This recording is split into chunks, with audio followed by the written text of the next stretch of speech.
Who they think they better than? Ain't no comparison to the so-called black or African American. You can drop the African, keep the American. When we say Aborigine, it make they world in. I'm going in the same dirt my ancestors buried in. I come from a god and a goddess, so what that make me? Not even Basquiat can trace me. Not even Van Gogh can paint me. The MC in me is the God MC, equals the God in me. I'm focused in, let my mind be free. You too blind to see. The Jews I give is real, it's been real. These ain't shots, they missiles. All you gonna hear is the whistle. Lyrically, this an execution. My verses start revolutions from my people seeking restitution. Since the beginning, fuck evolution. Or maybe my reality is all a dream. I put it together like I was sewing seams. So it seems this is that audio dopamine. Go against the regime, we put you where nobody can hear you scream. And sing you to meet your Elohim. My nigga, this is savage mode. It's something that you can't decode. It started with a spark and I'ma let it explode. I was given the cheat codes that'll let me dump and reload and go through them waves like a fucking torpedo. You dealt the cards of life, I just cut them diamonds with the ace of spades. Y'all scatter like roaches when they facing raid, or vampires when they facing blade. I'm trying to get next to Shireen like I'm getting played. You still stuck as a mental slave. You still stuck in that mental cage. While I'm making easy money, pipping hoes in style. This my coming to age. Crowd roaring when I'm coming on stage. And when I'm done, they gonna be cheering my name. Drake Cobbs, and nah, I ain't quit my day job. I spit bars. I really rap on my day off. That's real shit. Just give you some tools you can build with. Aim high even if you still miss. Just keep going. It's a climb to the top. And I'ma keep flowing. Down Lake Shore, I'm Chicagoan. Yeah.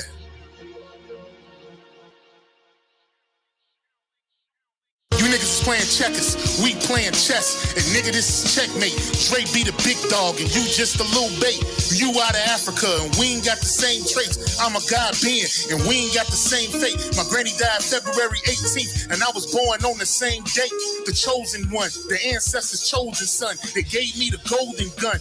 One shot, that's a hole in one. From the pyramid of the sun, the poverty point. I don't think you niggas is getting the point. We still here.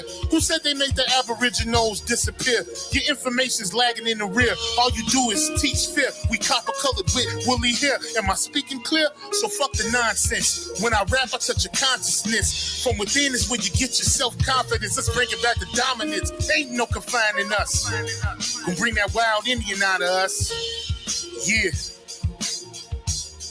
Yeah, yeah. We still here.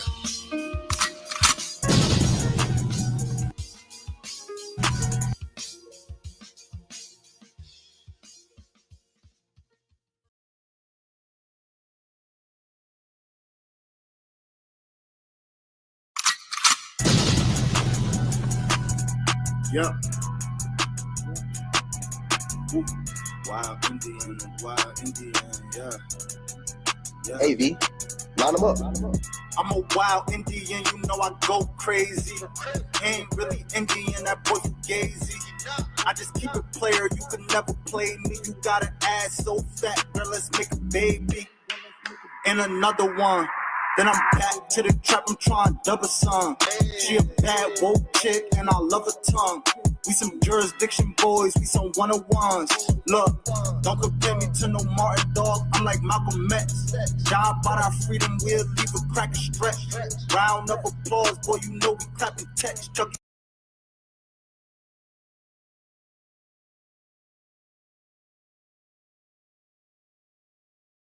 dog child play, yeah, nigga, that's what's next. Open up the cans just like Arizona. Pull up mad stuff like we got the Rona. We set up jurisdictions when we buy the corner. How you claiming that's your hood and you not the owner? Be the B, I just pulled up in the need for speed. Free the land, tell the colonizers that they need to leave. Wild Indian up in my veins, you know how we bleed. You ain't gotta lie about who we is, dog, just keep it G. We at war, we can't keep the peace. Since we at war, gotta keep the peace. Whack a comb, then I meditate. Should I need to breathe? Keep a Olmec head when we slide, dog, cause we the shit. Like my niggas said, bitch, we the shit. I can't keep the peace. If it pop off, then I want a piece. I'm just on release. I'm in go mode, motherfucker thief. In these streets like EBT, when we at war, make peace with me. I don't give a damn, understand. Fuck who stole this land, white or black or tan. Understand, it's fuck who stole this land. Might have seen me get little buddy these hands. He wasn't no Abbo man. A lot of these dudes is Sambo man. They full of shit like my ammo can. What they call an N-word out the wrong mouth as an ambulance. Wild Indian, get it in advance, or you can post date it. Ask around, I'm the most hated. Straight sacred, they stole acreage. Yo, ape shit, show ain't shit. It won't be televised, I don't tape shit. Be the beat, I just pulled up in the need for speed. Free the land, tell the colonizers that they need to leave. Wild Indian up in my veins, you know how we bleed. You ain't gotta lie about who we is, dog, just keep it G. We at war, we can't keep the peace. Since we at war, gotta keep the peace. Whack a cone, then I meditate. Should I need to breathe? Keep an Olmec here when we slide, dog, cause we the sheep.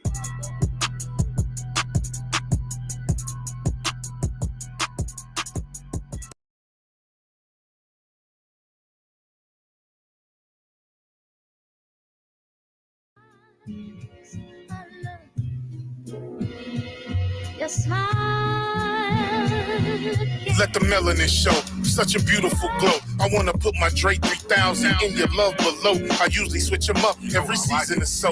Pretty brown round, I like it when you come around. You know how I get down. We can skip town, take you to exotic beaches. Let the sun hit you and look at your exotic features. My Empress love thing, we go together like yin and yang. Ride or die, we got our own gang. Me and you loving this shit. She knows she my number one pick. She ride stick and don't need a learner's permit. We in our zone when the runs get lit. Cause I know you feeling me. You like how my spirit's free and how we build with the same energy. Drake Cobbs, and you know I keep it low key. One hit of this pipes and turn into a dope feed. It's 10 toes down, and you around, you know how we get down. Yeah. Your eyes, I love. Your smile can't disguise.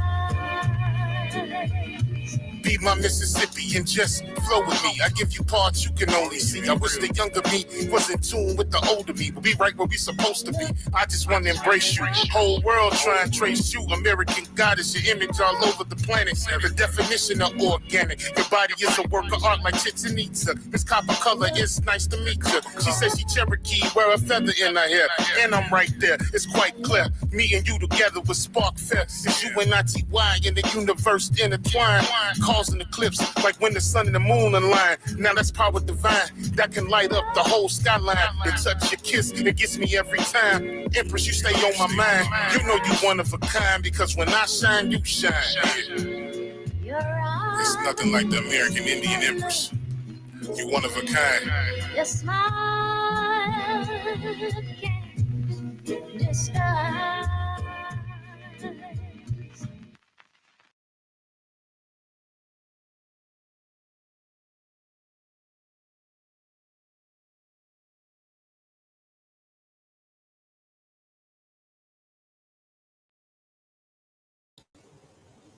Peace and love, everyone. Peace and love. Grand rising to everyone. Grand rising to all of my beautiful Indians. Good morning, y'all.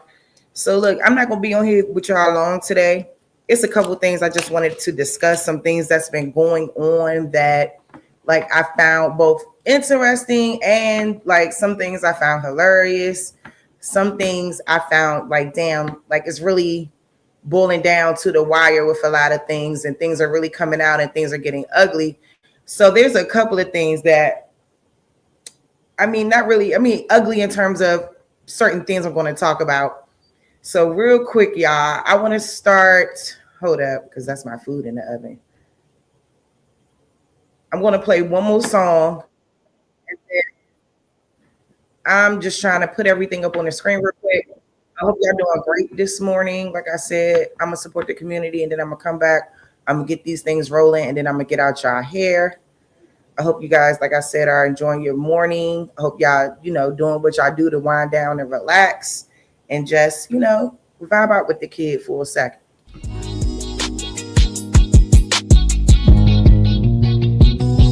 Say I'm hustling and I'm grinding. I'm making moves with my money on my mind, and I can't fall short. No, always keep it 1,000. Slow mo. Say I'm hustling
All right, y'all. So first we're going to start with some words from a brief sermon by Pastor John K. Amonchiku Sr. This man really caught me off guard with some of the things that he said in his sermon. He gave this sermon about a month ago. But I mean, I'm sure some of y'all might have seen it already. Some of y'all may not have. But I'm going to start here, and then I'm just going to work my way through everything that I kind of want to react to. But yeah, just take a listen real quick. God bless everyone tonight. You all are too kind. You're too kind. Now, can we turn those applauses and adoration towards the God of the Bible? Can we celebrate Jesus for all the things that he has done? We thank him for his goodness, and we thank him for his mercy. Come on, clap your hands just a little bit louder. For our Lord and Savior, Jesus Christ, our soon coming King.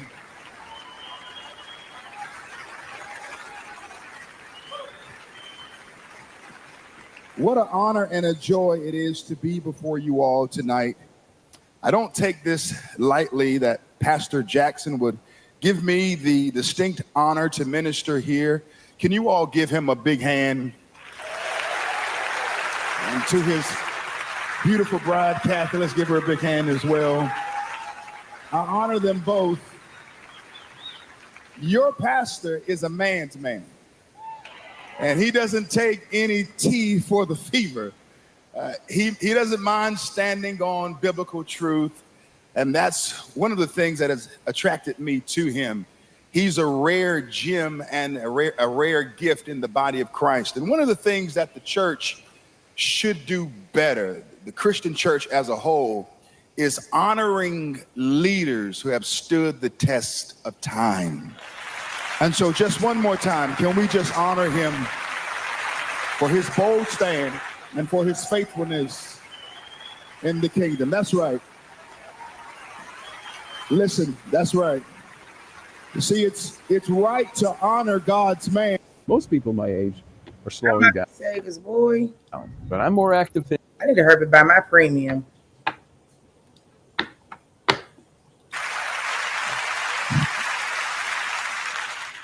If the Lord were to walk into this place, we would fall on our face. But for his manservant that he's using, we stand and give him honor for the work that he's doing. Now, you all saw on the screen a clip from my newly released documentary entitled 22 Words. And you can go to 22wordsfilm.com. That's 22wordsfilm.com and watch that documentary in its entirety. I've made it easy for everyone to see it. We offer a pay what you can option. And so whatever you can afford to watch that documentary and whatever you can pay, you can watch it tonight or tomorrow, whenever you have a chance to do so. Make sure that you do. I believe that now more than ever, we need to fight to defend our children. You all agree? We must fight to defend our children because there are wicked men and women who are using their positions in the halls of education to corrupt the sincerity of our children.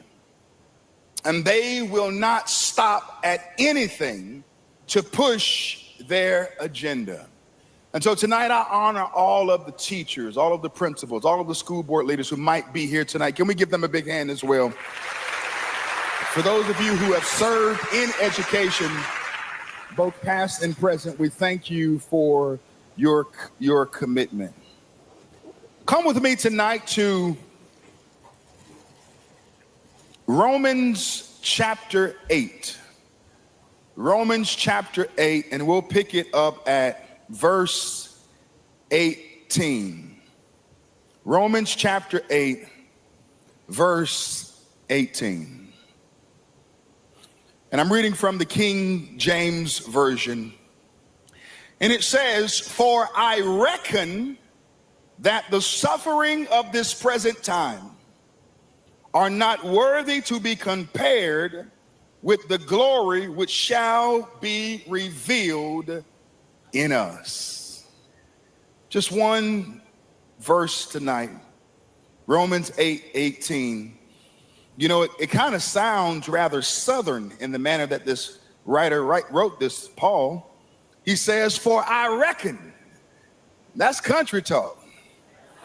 That's get her done language. He says, for I reckon, everybody shout, I reckon. I hear it. I hear that twang. I hear that southern twang. For I reckon that the suffering of this present time are not worthy to be compared to the glory that shall be revealed in us. No doubt these are perilous times. These are dangerous times. These are hard times in which we live. We're living in what is called the last days, or the last of the last days. And it doesn't take much for us to discern that Christ's return is imminent. Now, no man knows the day nor the hour that the Son of Man shall appear. This secret of God's return has not even been passed off to God the Son, only God the Father. I went to Virginia and spoke at a school board meeting there, and Acts 20:24 says, going to have to suffer. Biblical times, if a person was tasked with whipping someone, they were supposed to give them no more than 40 lashings. Acts 20:24 says, I went to Virginia and spoke at a school board meeting there, and I encountered something that I'd never seen. Students identifying as animals. It's called furries. It's where a kid thinks that they have this animalistic ability to the point where silly parents, and I say that the right way, silly parents allow their child to be in this world of imaginary things and stuff, and they bring a litter box to school so that Caitlin can use the litter box. It's insane. I've even spoken at school board meetings in my hometown.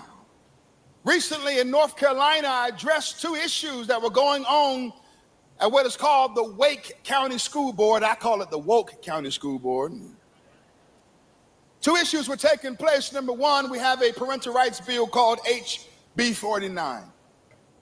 And within that parental rights bill, it says that you are not supposed to allow books that discuss gender confusing topics to be upon the bookshelves in grades K through 4. Well, this bill was enacted on January 1 of this year. And just 3 weeks ago, those same books were yet still upon the bookshelves in North Carolina. No recourse. No one's getting arrested. No criminal actions or lawsuits are being brought as they pervert the minds of our children. Hear me today. There are only two sexes. Two.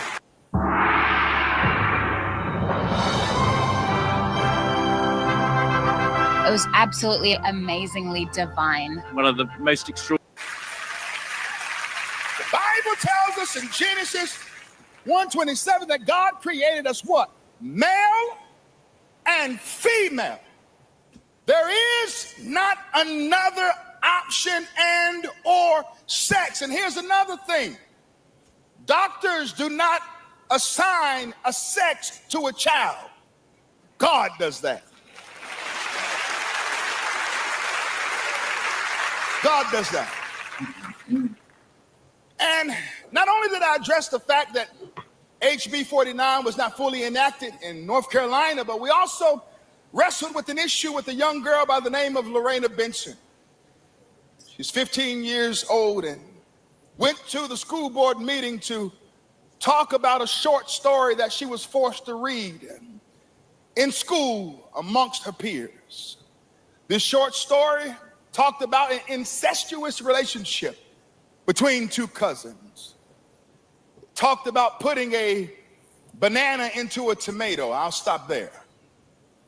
The young girl read from the short story in her class and had to discuss it amongst her classmates, and it left her traumatized to the point that she went to the school board meeting and told the adults on the school board what happened. And do you not know that 2 weeks went by and no one brought that girl any justice?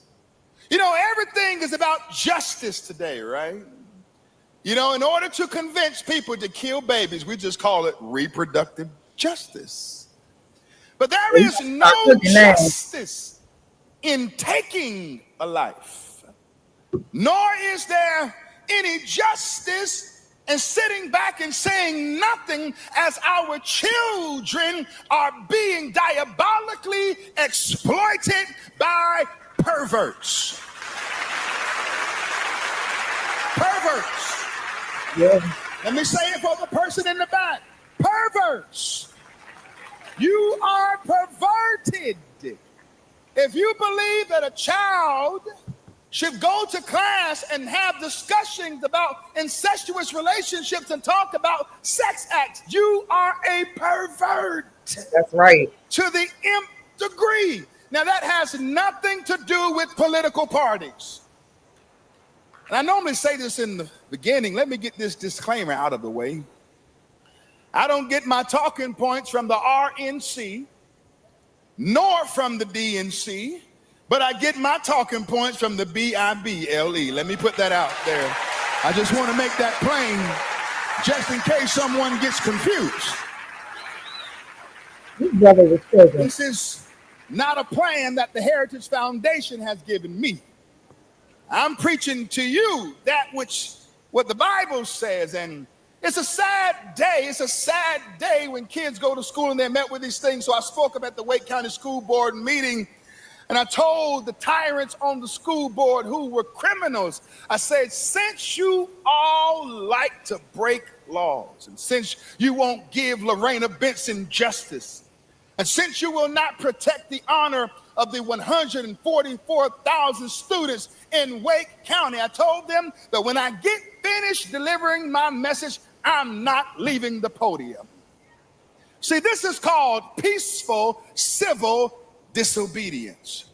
Well, Pastor John, what about Romans chapter 13? What about it? Yes, the powers that be are ordained by God. But these powers that be cannot cross God and force God's people to do things that God is against. Hence the reason why the Hebrew boys were thrown into a fiery furnace. They chose to serve God and be obedient to him rather than to be obedient to the king. And within the matter of 15 seconds, a sheriff ran up and grabbed me by my arm and began to yank me out of the school board meeting. Now, I'll be the first to tell you that I played Division I football. I'm not as strong as Pastor Jackson, but I'm working on it. All right, I'm working on that thing. I need to eat my Wheaties. But I was pound for pound the strongest man at NC State University. Go Pack, all the Wolfpack people in here, maybe not. But I allowed him to pull me out. Don't do. It's like, nah. Simply because I'm doing a peaceful protest. Not trying to be aggressive. That's not my mantra. That's not my plan. That's not my scheme. However, they placed me in handcuffs for nearly 15 minutes to shame me, to mock me, and to ridicule me as a means of my righteous stand. A few weeks later, I received a letter from the Wake County School Board saying that I cannot come upon that property for the next 12 months. And I'll be the first to tell you that initially when I read it, I said, man, I want to go back.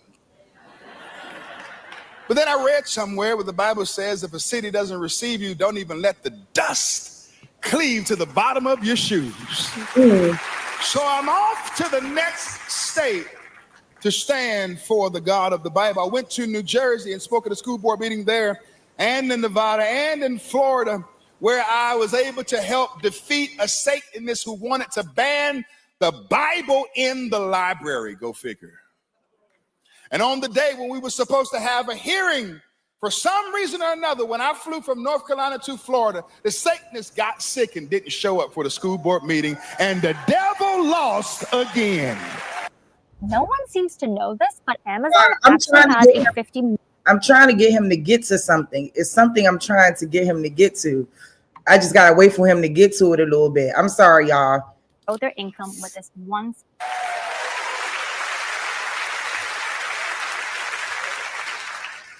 Then white Republicans have done more to save and protect black babies in the womb than the NAACP, the National Black Caucus, and the Black Lives Matters movement combined.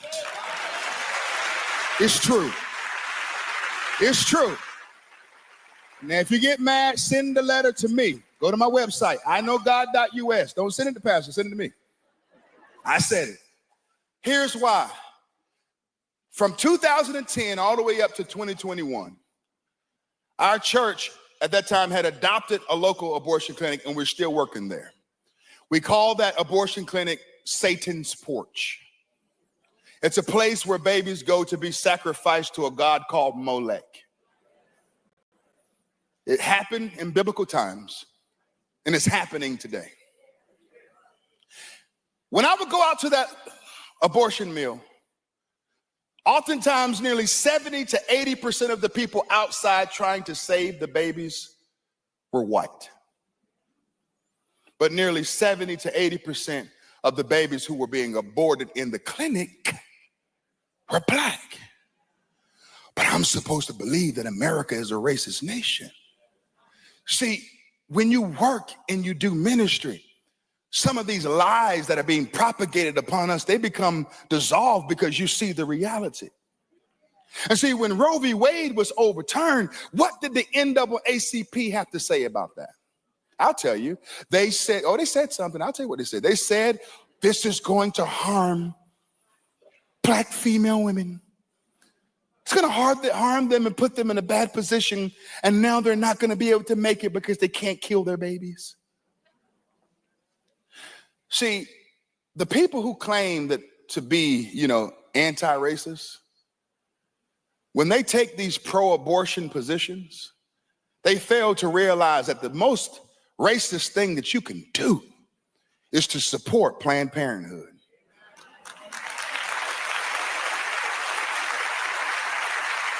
See, Margaret Sanger said that she did not want the word to get out, that she wanted to exterminate the Negro population. And she said that the black charismatic preacher would be the one that she would use if it ever occurred to any of the more rebellious Negroes. And I quote, she wrote that to Dr. Clarence C.J. Gamble in 1939. And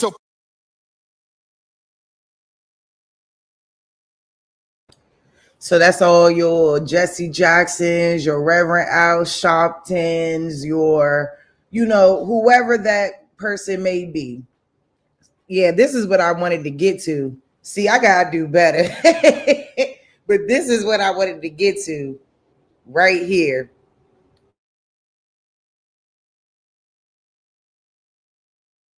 People who support the pro-choice and the pro-abortion movement, they don't understand that they are propagating racism. And the people who are killed the most at these abortion mills are the people who look like her. It's the people who look like Obama. It's the people who look like Jesse Jackson.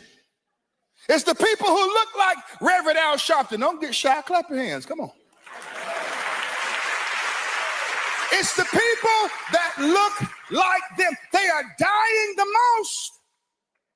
But then people who don't support that political party, we're called garbage. We're called Nazis, white supremacists, anarchists, all of these different terms simply because we want to protect the baby in the womb. And this is my message for the church all across this nation. Who do you agree with? Do you agree with the culture or do you agree with the God of the Bible? Watch what berries do to your body. Strawberries. Who doesn't like strawberries? There's some very great benefits to strawberries in terms of polyphenols and a very cool anti-aging compound called.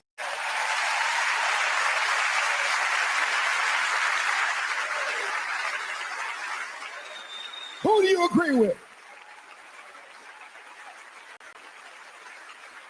Do you not know that billions of dollars are being spent to convince the American population to support reproductive justice? Do you know that every time a baby dies, that's a concept of a life that God desired to exist, but it's now removed? Who do we think we are as a nation to take these positions and then still call ourselves Christians? You cannot be a Christian and support laws that are directly opposed to the scriptures.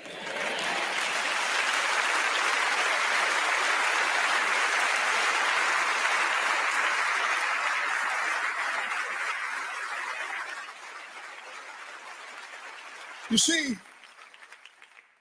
as we've lost our biblical worldview, it's become easier to preach watered down messages,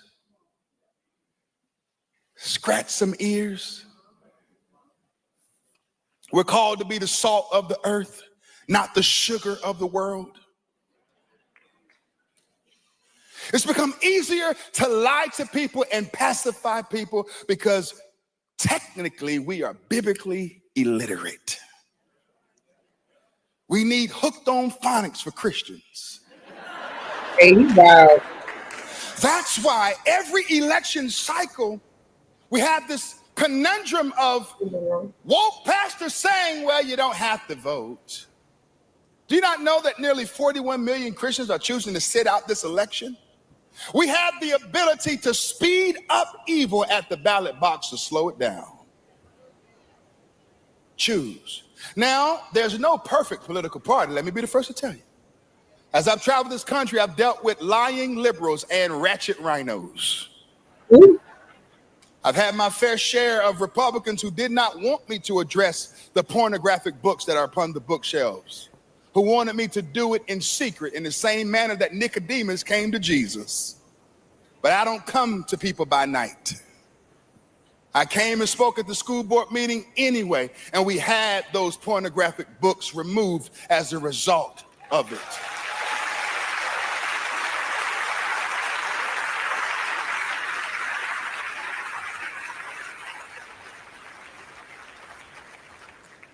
And so we have a choice to make. Who are we with? What do we stand for?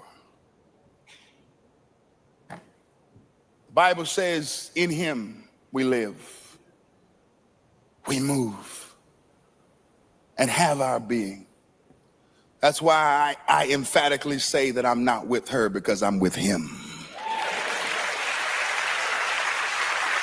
And you can't be with him and side with her. Now, this goes beyond political parties. It goes beyond next Tuesday, because we have a world to save.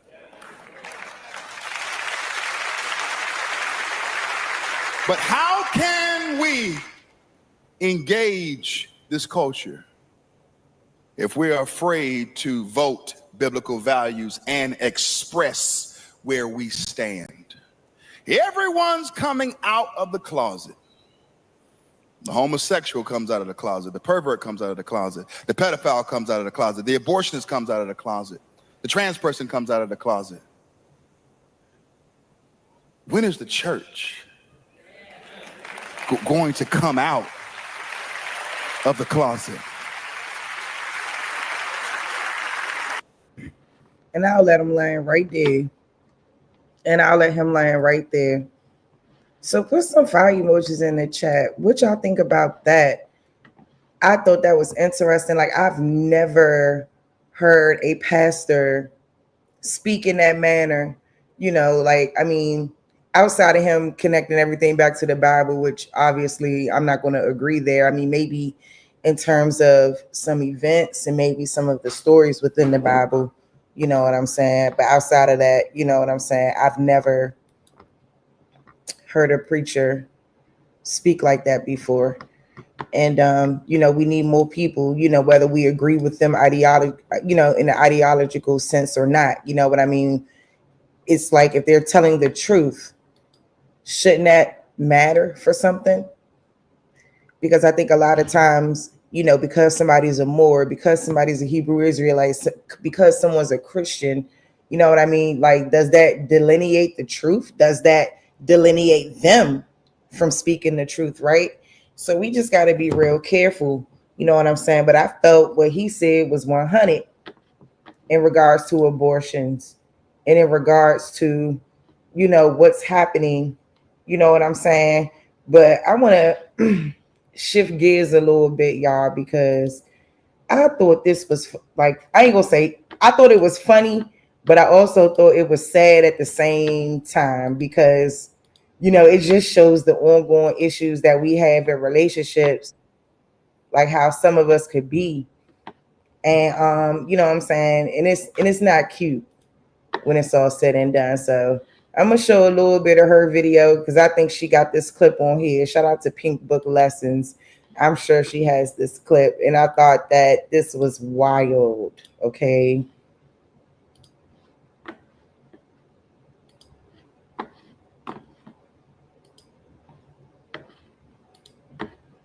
His whole staff and the Colorado football team. They had senior day at Colorado the day after Thanksgiving. All the seniors were celebrated before the team went on to completely wipe out Oklahoma State, 52-0. But no one's talking about the game. No. Here's what's going viral instead. A quarterback from Dallas, Texas, number 2, Deon Sanders. And a safety, number 21, Shiloh Sanders. Joined by Deion Coach Brian Sanders. For all of our honorees, playing their final game at Wilson Field today. Oh, Young, I never seen a man move so fast. Whoa. You would have thought he was playing football again the way he got out of there. Hey, y'all, what position did Deion Sanders play? He got out of there. Did y'all see that? Hold up, y'all. Wait a minute. For all of our honorees, playing their final game at Wilson Field today. Oh my God, bro. Woo. Ain't he like a 50-something-year-old man? She's gonna but at the same time, when I see this is their mom. So come to find out, there's a very ratchet past when it comes to Deion Sanders and his wife, his ex-wife. Young, I said, damn, it's that bad to the point where y'all can't take a picture on senior day as both of the parents in one picture. It's that bad. I never seen a man do this. I mean, I did see a couple of men do this, run from lady or whatever, or run from her when she's tripping. But what? Hey, hold up, y'all. When I saw this, I was like, ooh. And I guess the sons, I don't know if they were trying to set this up or what, but if they know, like, you know, I mean, I don't know, maybe the sons wanted a moment with both of their parents together, but maybe they should have just talked to their parents first instead of trying to ambush their father, because they probably ain't know he was going to cut up like this.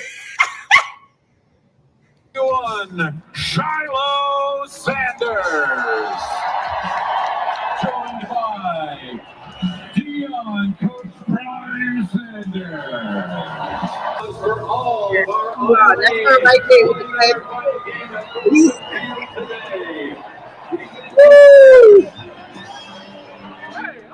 He got out of Dodge, man. That was some. Whoa. Yeah, everyone is talking about this clip here of Deion Sanders walking his two sons out, Shador and Shiloh Sanders. Great moment for these two guys. As a father, Deion is proud of his sons. They don't get in any trouble, and we see them all from Deion Jr. to Shiloh to Shador, working every day to represent their family name well. That's what I love about the family. What I don't like is Deion Sanders' ex-wife, Pilar Sanders, always trying to find a way to gain clout from Deion's name. And side note, why is Pilar always looking like an aged-out IG thought bucket, thirsty for attention? Like, hey, look at me, when she's got nothing to do with any of their success. In that clip, you saw Deion walk out with his boys, and as soon as Pilar greeted them, Deion turned around so fast, and the internet streets, they can't stop laughing. People are reacting to the viral moment. Like this person right here said, what did she do to him? Right. Another commenter said, if you watched their show back in the day, you would know Pilar is a menace to society. And here's another comment that said, I gotta Google the story because he ran out like he had PTSD from her. Yeah, there was a lot of laughing and joking going on over these clips. I have to say, though, I couldn't help but wonder if a woman had been abused and destroyed how Pilar tried to ruin Deion, would everyone be laughing or would everyone be emotional and protective of the woman and her feelings? Yeah, because Pilar was a Tasmanian devil, you know, this is playing out different. To understand the whole situation, you would have to know just how horrible that Jezebel was. She initiated and escalated arguments with Deion, where she put hands on him and even tried to provoke him to put hands on her. She will do all of this in front of their children. Then she will go to make up lies. She tried to ruin his reputation on social media and in traditional media, but the judge saw right through her. And we can't forget about how a judge once had to haul her off to jail for being out of order. She tried to bite me when I was carrying her out of my room. Hall of Fame football star Deion Sanders is in one huge mess with his estranged wife and awkward housemate Pilar. She's been arrested for allegedly attacking him in the house they're forced to share during their super bitter divorce. My kids just saw that. I mean, they're scarred for life. They just saw two women jump their dad in his own house, in his room. Oh my God. In my room. Hold up. Is that stranger danger? Hi, April. Hi, beautiful. Yeah, shout out to everybody in the chat real quick. I just got y'all like, whoa, what's up, sister? Hey, Enots. Hey, sister Copper Goddess. Greedy. Shout out to Greedy. Bro, this could... See, and that's why women gotta stop. Man, go get some therapy. And that's not a diss.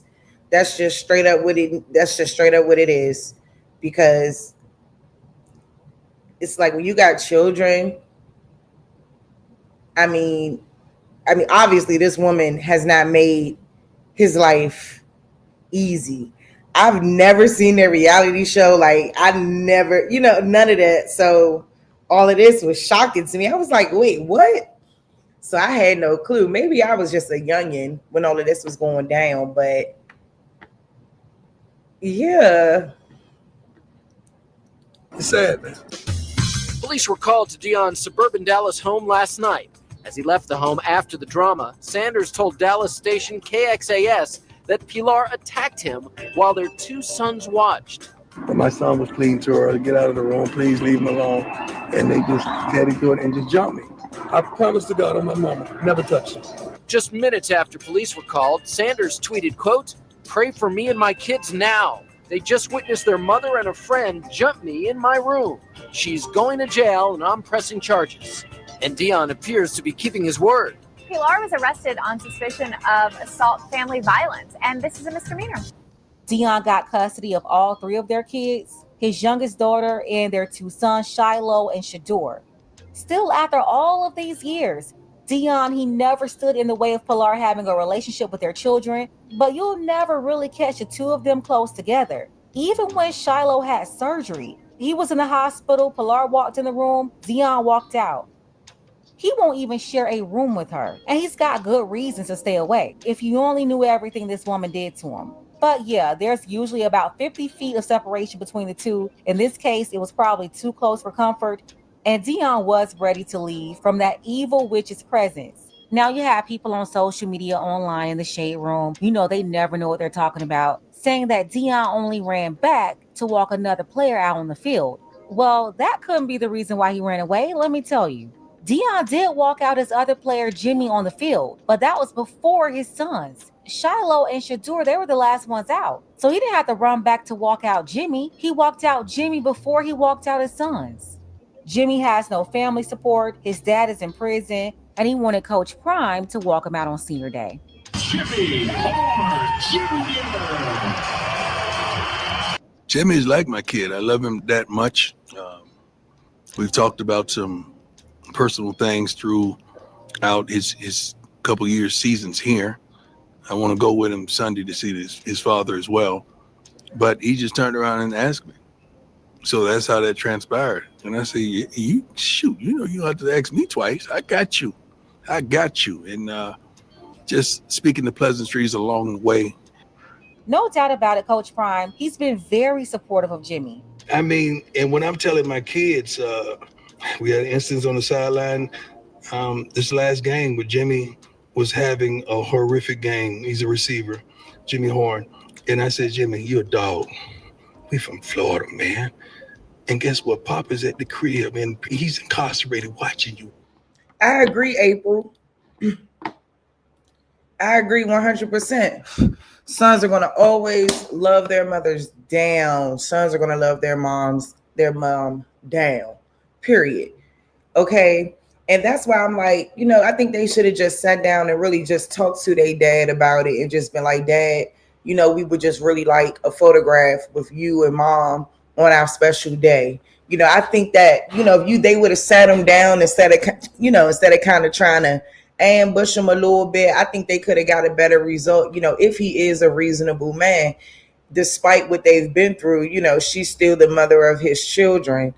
And, that's always going to be something that's, special to them. And that's going to, their mother, she birthed them, of course, like your mom, you only get one mom. And, I really hope that she's done everything she can to try to make amends for what she's done to this person and, and never do it again to anybody else, because you have to learn from your mistakes.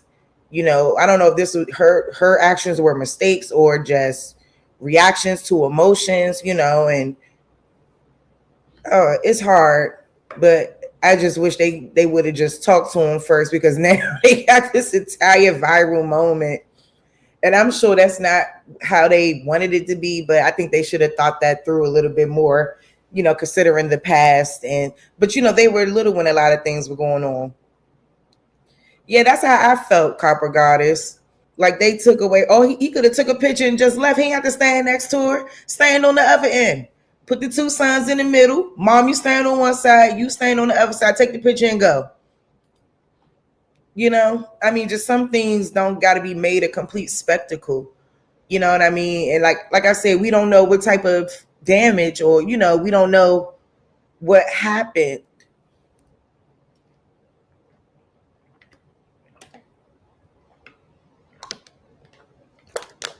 So trust me, ladies, I'm with y'all, because I just think that us as we got to do better with stuff like this. You know, we carry so many bones. And it's like, you know, if you're so much in a better place and, you know, you have this great career in Colorado and, you know, your children are super successful, you know, like despite any negativity in the past, you know what I'm saying? You got to be able to move forward and, you know, just show a united front regardless. Like I said, you don't have to stand directly next to her. Ain't nobody saying I got to hug and kiss or nothing like that. You know what I mean? But like, you know, going back to what I said earlier, I just think that if them two themselves would have just set their father down right before this moment, I think they could have gave their father time to think about it. You know, he would have came back, you know, he either would have said yeah or nah, you know what I'm saying? But at least it wouldn't have been none of this. And this wouldn't even be a conversation now. So, you know, some people got, you know, grow up, you know. You know, we see a lot of our men are still immature in a lot of ways, you know. It's like when you grow and you elevate, you know what I'm saying? You got to be able to, you know, you got to be able to do certain things, you know what I mean? Yeah, take your pick and roll. The fuck? Like, shoot, I you know. So, anyway.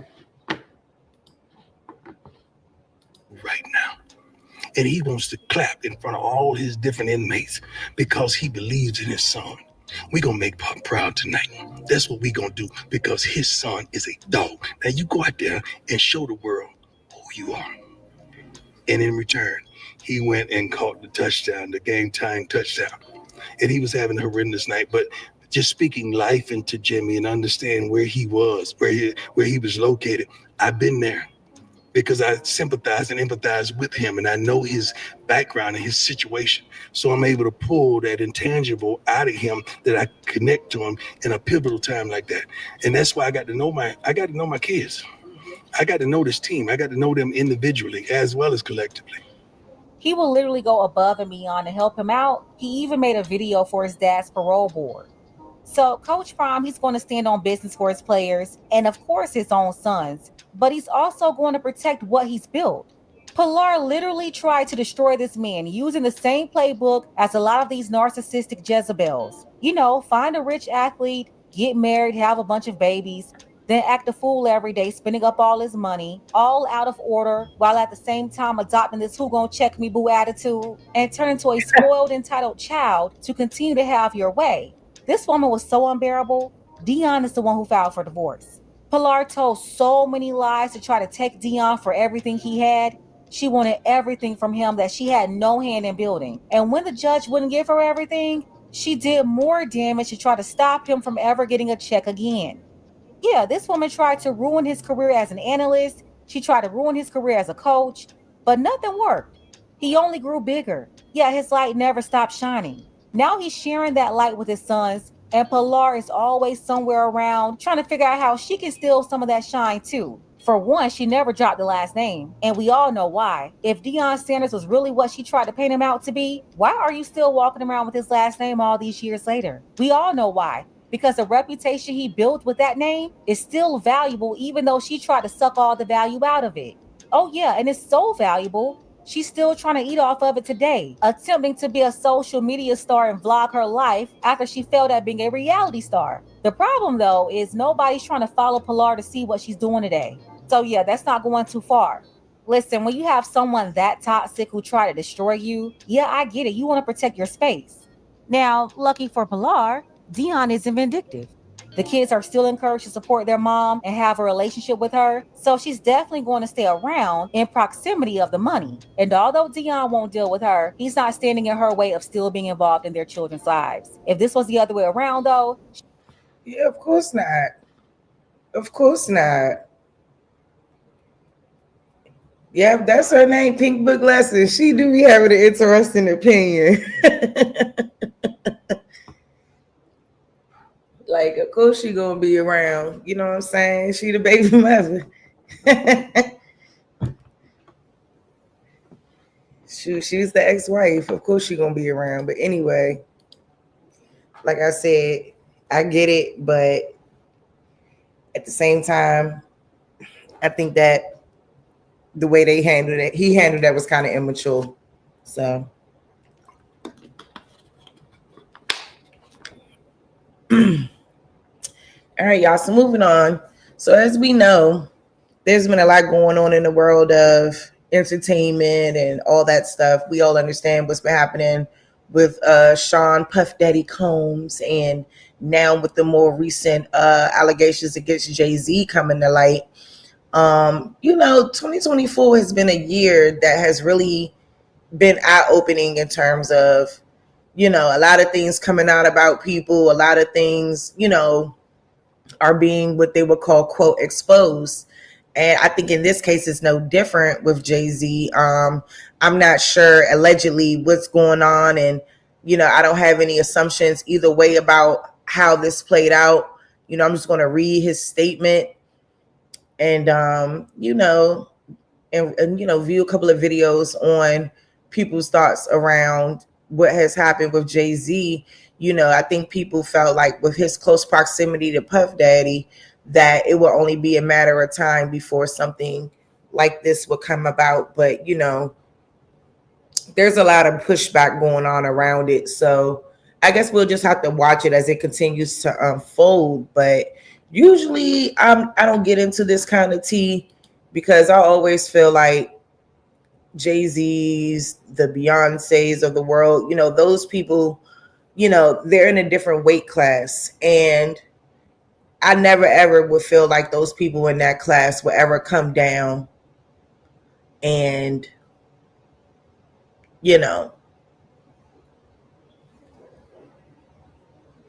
do anything like directly that would benefit their people as they should. Oh, I don't know if the charges were dropped. I would have to find out, But I do have the video of the NBC interview.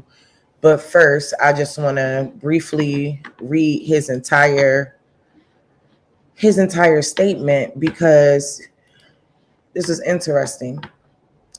My lawyer received a blackmail attempt call, a demand letter from a, quote, lawyer named Tony Busby. What he had calculated was the nature of these allegations and public scrutiny would make me want to settle.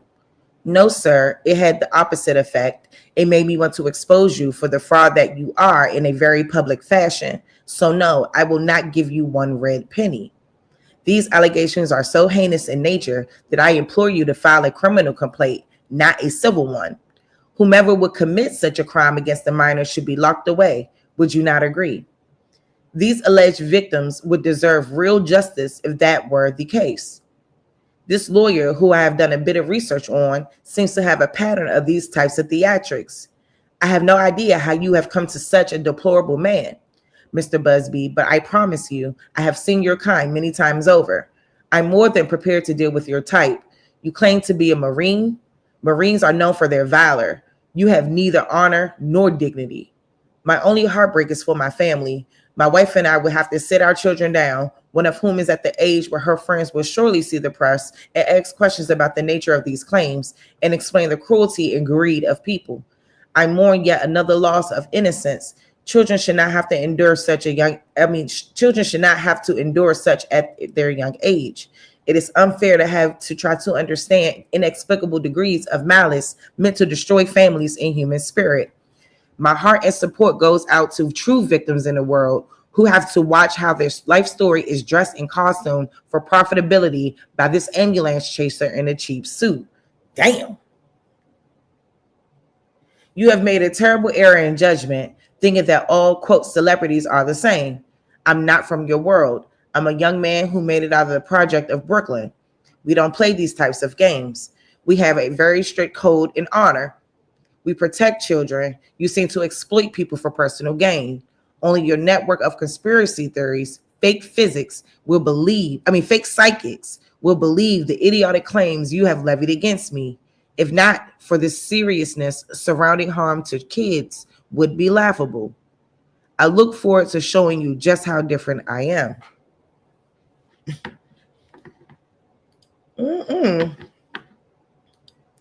Okay. So that is Jay-Z's statement. All right. And here is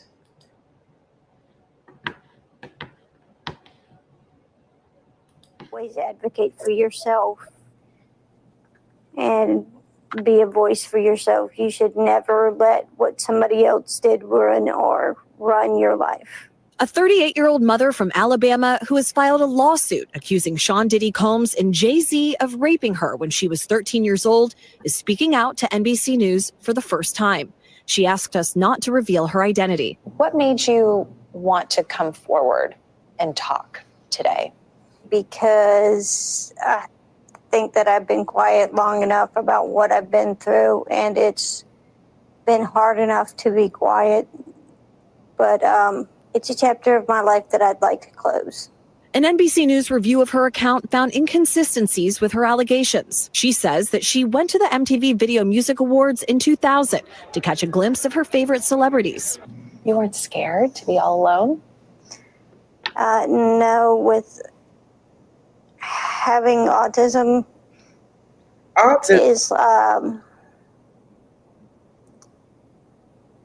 is like feeling like you live your life in a shatterproof juggle ball. The world's on fire. The fire is inside the ball with you, but there's no way for you to get out. In addition to having autism, the woman says she suffered a head injury. The night of the 2000s VMAs, she says a friend drove her from Rochester, New York to Manhattan, a more than 5-hour drive. Her attorney provided NBC News with the name of the friend who has since died. The woman says she spoke to Combs's limo driver who offered her a ride to an after party. I stumbled upon Diddy's driver who told me that I was exactly what Diddy was looking for. What did you think when he said that to you?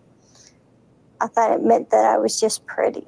She went to a White House, she says, where she spoke to musicians Benji Madden and his brother. I'm talking to Benji Madden about his tattoo because, I have about his tattoo that's the Last Supper because I have a religious background. So it was just something to talk about. In a statement to NBC News, a representative of the Maddens confirmed that they did not attend the 2000 VMAs and that they were on tour in the Midwest at the time. At the after party, she says she had a drink that made her feel woozy. Then she says Combs and Carter took turns raping her while a female celebrity watched. JC comes in and rapes me. He at that point I was fighting, trying to get away from. See, you can't do that. You can't do that. And then why is a 13-year-old anywhere near a party like the VMAs or any type of environment? 5 hours. Who drove you there? You're 13. So someone had to be of legal age to drive. Obviously, someone didn't think about this. Shoot, they should have disguised her voice too, because this is diabolical. See? Right. Ironically, yesterday was Friday the 13th. Yep. See, this is the problem now. Right here. Messy. All right, I'm not gonna play too much more of it because I don't want no mess out of these people. From him, and he put his hand over my mouth and told me to stop it, cut the. After the alleged rape. What? Cut the shit. All right, girl, I had enough. Oof. Yeah, people gotta stop. So real quick, y'all, I got one last thing for y'all. And then, oh yes, I forgot about this. I almost forgot. So let me show y'all this. This was OC.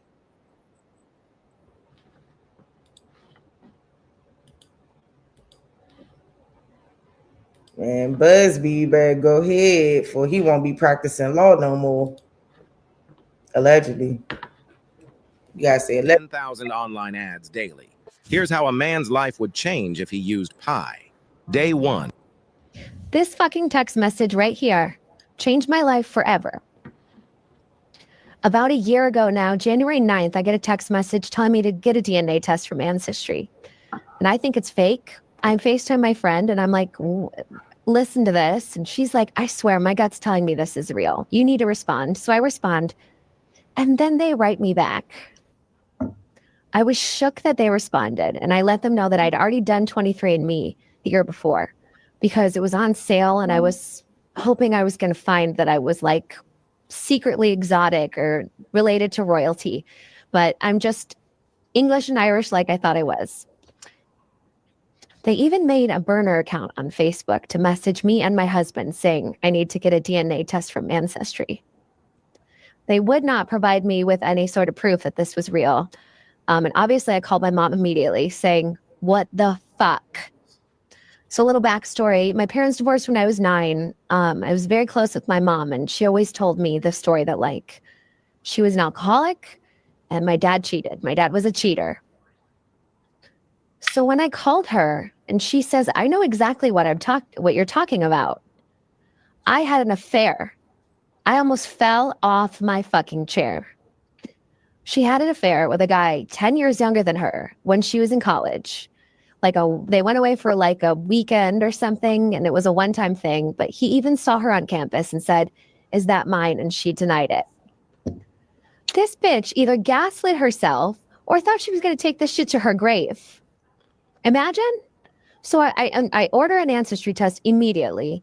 It takes about 6 weeks to get my results back and ding, ding, your results are in. I find out that yes, this man is my father, this stranger. So I message him immediately and he lives in California. He's British. What the fuck? He said my mom sent him a Christmas card when I was 2 years old saying my name in it and that he's Googled my name ever since.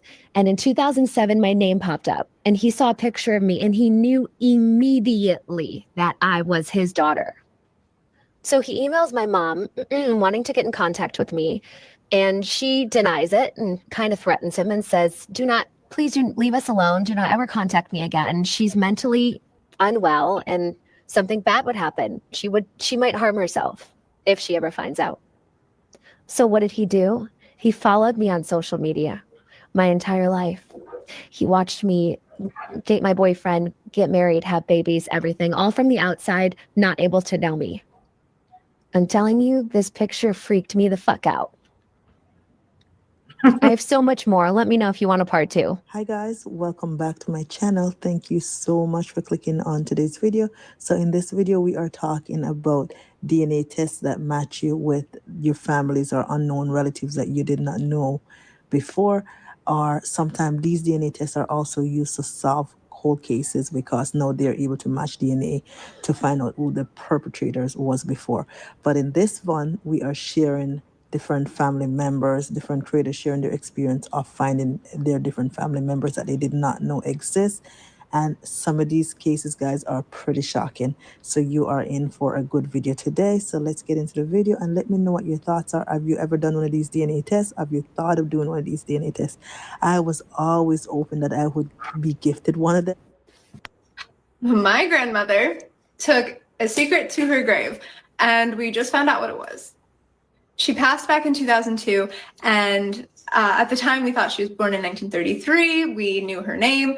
We knew that she was an orphan and she was an only child, that we had no other family connections to her whatsoever, and that her family line lived and died with her. So find me confused when our family gets results back from a 23andMe test telling us that we are African American when my grandmother said that we were English. And I know looking at me, you're going to be very confused because I am too. And currently my family is still figuring out all the details, so I don't have all the information. 23andMe matched my family up with a family in Virginia, which isn't too strange because my grandmother and my grandfather both met in Maryland and got married. Y'all hear this? Living across the country. Y'all hear this? So find me confused when our family gets results back from a 23andMe test telling us that we are African American when my grandmother said that we were English. And I know looking at me, you're going to be very confused because I am too. And currently my family is still figuring out all the details, so I don't have all the information. 23andMe matched my family up with a family in Virginia, which isn't too strange because my grandmother and my grandfather both met in Maryland and got married and ended up moving across the country. So when this family starts pulling out pictures of my grandmother and her 15 siblings, safe to say we were a little shocked. It turns out that Millicent Vaughn was born Mammy Vaughn back in 1927, not 33. She was born to a family of 15 children, all African American, living in Virginia. While her parents did die when she was young, she was not an orphan and an only child like she said she was. She had people taking care of her and she had a whole family. It turns out that she had decided to run away from her family and completely exorcise herself from her identity. She picked up a new name, she picked up a new race, and she completely erased who she was. So now I have a whole new family, and it's surreal and it's strange, and there's this part of me that doesn't really know who I am. And I think what surprises me the most is the fact that her story is not uncommon for the US at that time. Because she was white passing, she chose to completely reinvent herself and go by a completely different name and racial identity just to create a better life for herself. And while I'm incredibly grateful for the privilege that her decision provided for me, I'm also incredibly sad and confused and excited because I have a whole new family that I didn't know that I had. We're still uncovering details and we're still learning so much, but sharing her story, I'm hopeful will bring other people to find out about their families and maybe uncover similar stories. No one should ever have to feel the need to completely change their identity and step away from their race and their entire family just to find a better life. That is heartbreaking and that is so sad, and that was so common at the time. I'm heartbroken for my grandmother since she never got to actually live her life as herself, but I'm so excited as for what this means for my family moving forward. As for anyone with similar stories, I would love to hear what you've experienced because this is just the beginning for me and I just thought I'd share. Thank you everyone from just the bottom of my heart. I did not expect this to blow up the way it did. I went to bed with 14 views and woke up to hundreds of thousands. So thank you for all your support. I'm just so excited to take you along this journey with me. Just like you asked, here are some pictures of my grandmother. For starters, I will say she is just a stunner. I think she's one of the most beautiful women that's ever walked the earth. Oh, look at her. Giving very much Lena Horne vibes, just a movie star. Oh, very pretty. This is her a little older. She'd gotten a nose job, definitely lighter hair. She's very vain and dealt with a lot of body issues as well, which I can get into a little bit later. Her with my mom, they're so cute.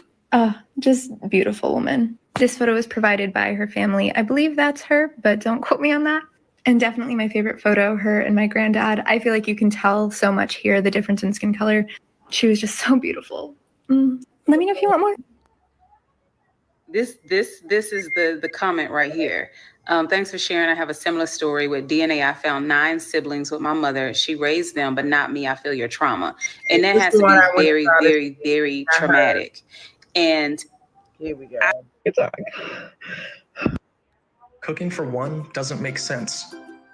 If you want to eat better without wasting hours cleaning and prepping, or she got mad at me because I did it, but these are my results. But these are my 3andMe results. It is so. Oh, she let me get.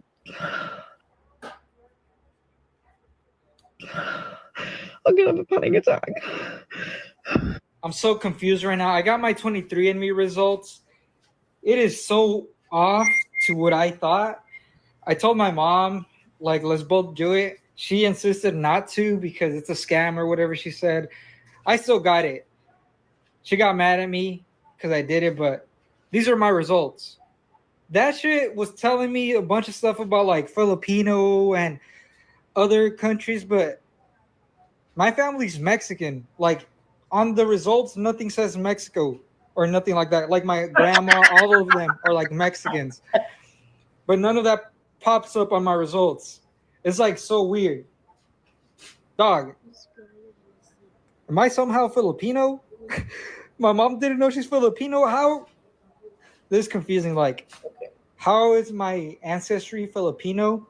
It says like my generations are Filipino, but I know my generations. I know my mom's grandma and her grandma Oh, Nicole, he all was lived in Filipino. Mexico. So He this did is not like look Mexican at creeping me all. out. And I told my mom, she got mad. She's like, I told you not to do it. They're a scam or blah, blah. That's fake. Dog. I'm kind of afraid to say it, but I think my whole family's Filipino. I have the proof right here. They think they're Mexicans. Oh, how they live in Mexico? I've been seeing all the TikToks about how 23andMe and Ancestry. He said, how they live in Mexico? You know how, nigga. They encroached upon that junk. Ancestry Filipino. It says like my generations are Filipino, but I know my generations. I know my mom's grandma and her grandma all lived in Mexico. So this is like creeping me out. And I told my mom, she got mad. She's like, I told you not to do it. They're a scam or blah, blah. That's fake. Dog. I'm kind of afraid to say it, but I think my whole family's Filipino. I have the proof right here. They think they're Mexicans. Oh, how they live in Mexico? I've been seeing all the TikToks about how 23andMe and Ancestry DNA are out here exposing family secrets. I was never going to submit my DNA, and not because I have any family. Yeah, I didn't like her story. I was over that. I was just like, some people should just, stay out of certain things. Like those two stories were really the main ones that I wanted to highlight. The young lady who found, quote, African American ancestry.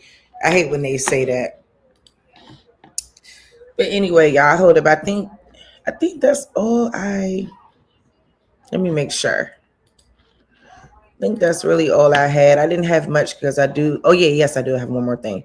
But I do have to get ready to go. But I am going to show a little bit of this. But I had fun with y'all today. I wasn't trying to do too much. Shout out to Big Bap. AB with the word original. Put them together. Aboriginal. And Power. Yep. So you guys go on YouTube and subscribe. He also has an Instagram. Go ahead and tell them your Instagram. Yeah, the Instagram is big. Think of the first people in America they often think of. So the term Aboriginal power means first inhabitant. So it means the first people of any particular land, and so in this case, happen to be America. So when most people think of the first people in America, they often think of Indians, Native Americans. So we try to grasp the cultural aspect, the anthropology aspect, and the ethnicity aspect, which is often denied. So when you deal with Aboriginal people, it comes with a certain culture, comes with a certain look. So when you look at majority of so-called Black people in America, when you look at any one of them, yourself, the people that's in this building, you're looking at an Aboriginal of America. You're not looking at no African Americans. As a matter of fact, African Americans ain't even African. You see? Explain that. Explain. Like, we're not from Africa. Like, we never been to Africa. So what about the people that's in Africa? Well, they African. They from Africa? Yeah. So like when you see an African that's from Africa, in your mind, you say that's an African. You don't do that when you see anybody else that's from America. You don't say, oh, that's an African. You ain't look at him and say he's an African, or the next person, you ain't look at me Like like you, that. so basically what you're saying is when we see an African, It's an African. we're gonna know. That's an African. Yes, for sure. I have all the Africans I know or know of. Yeah, You know that they African. So it's a culture thing, and beyond culture, it's just like when you look at any other ethnicity, you can easily observe them. You know what I'm saying? You might not be able to get to the Pacific of what you can put them in a geographical location. Is what I'm saying. Right. So what you say? Where you saying we come from? So what you saying is we originated from here? Yeah. How? Like, I mean, why? just like everybody else originated in their home. Hey, sheep. Just like everybody else. Shout out to sheep. But just like everybody else, We not originated. black. This black. Like we not black. Like we brown. Okay, I'm sorry. Right. No, we not Yeah. black as like in Yeah. a physical trait, right? But like This what they as like a identify. fake- This what yeah. they put on us because we're definitely not black. Right. You get your shirt black. My shirt is black, right? And I'm sorry for interrupting you. Go ahead. No, you good. You good. So no, when you look at certain people, we want to make sure that we grasping who these particular people are. Like, So what I'm trying to figure out is where do we come from? Like, do you think we originated here? This land? yeah, most certainly. The archaeological data says it. The anthropological data says it. And even now, mainstream scientists are now looking at America as one of the most significant archaeological and anthropological hot sites.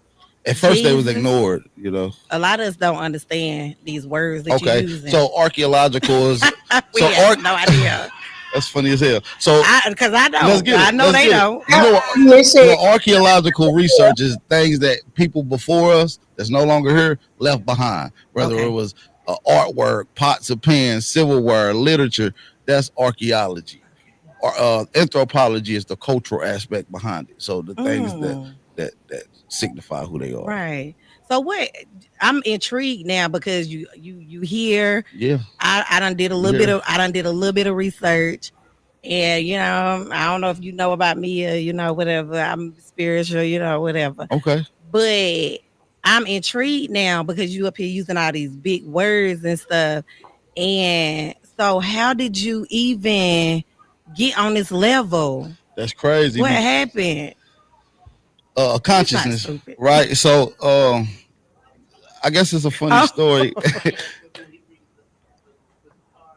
The story. Do he read the what? Astrology.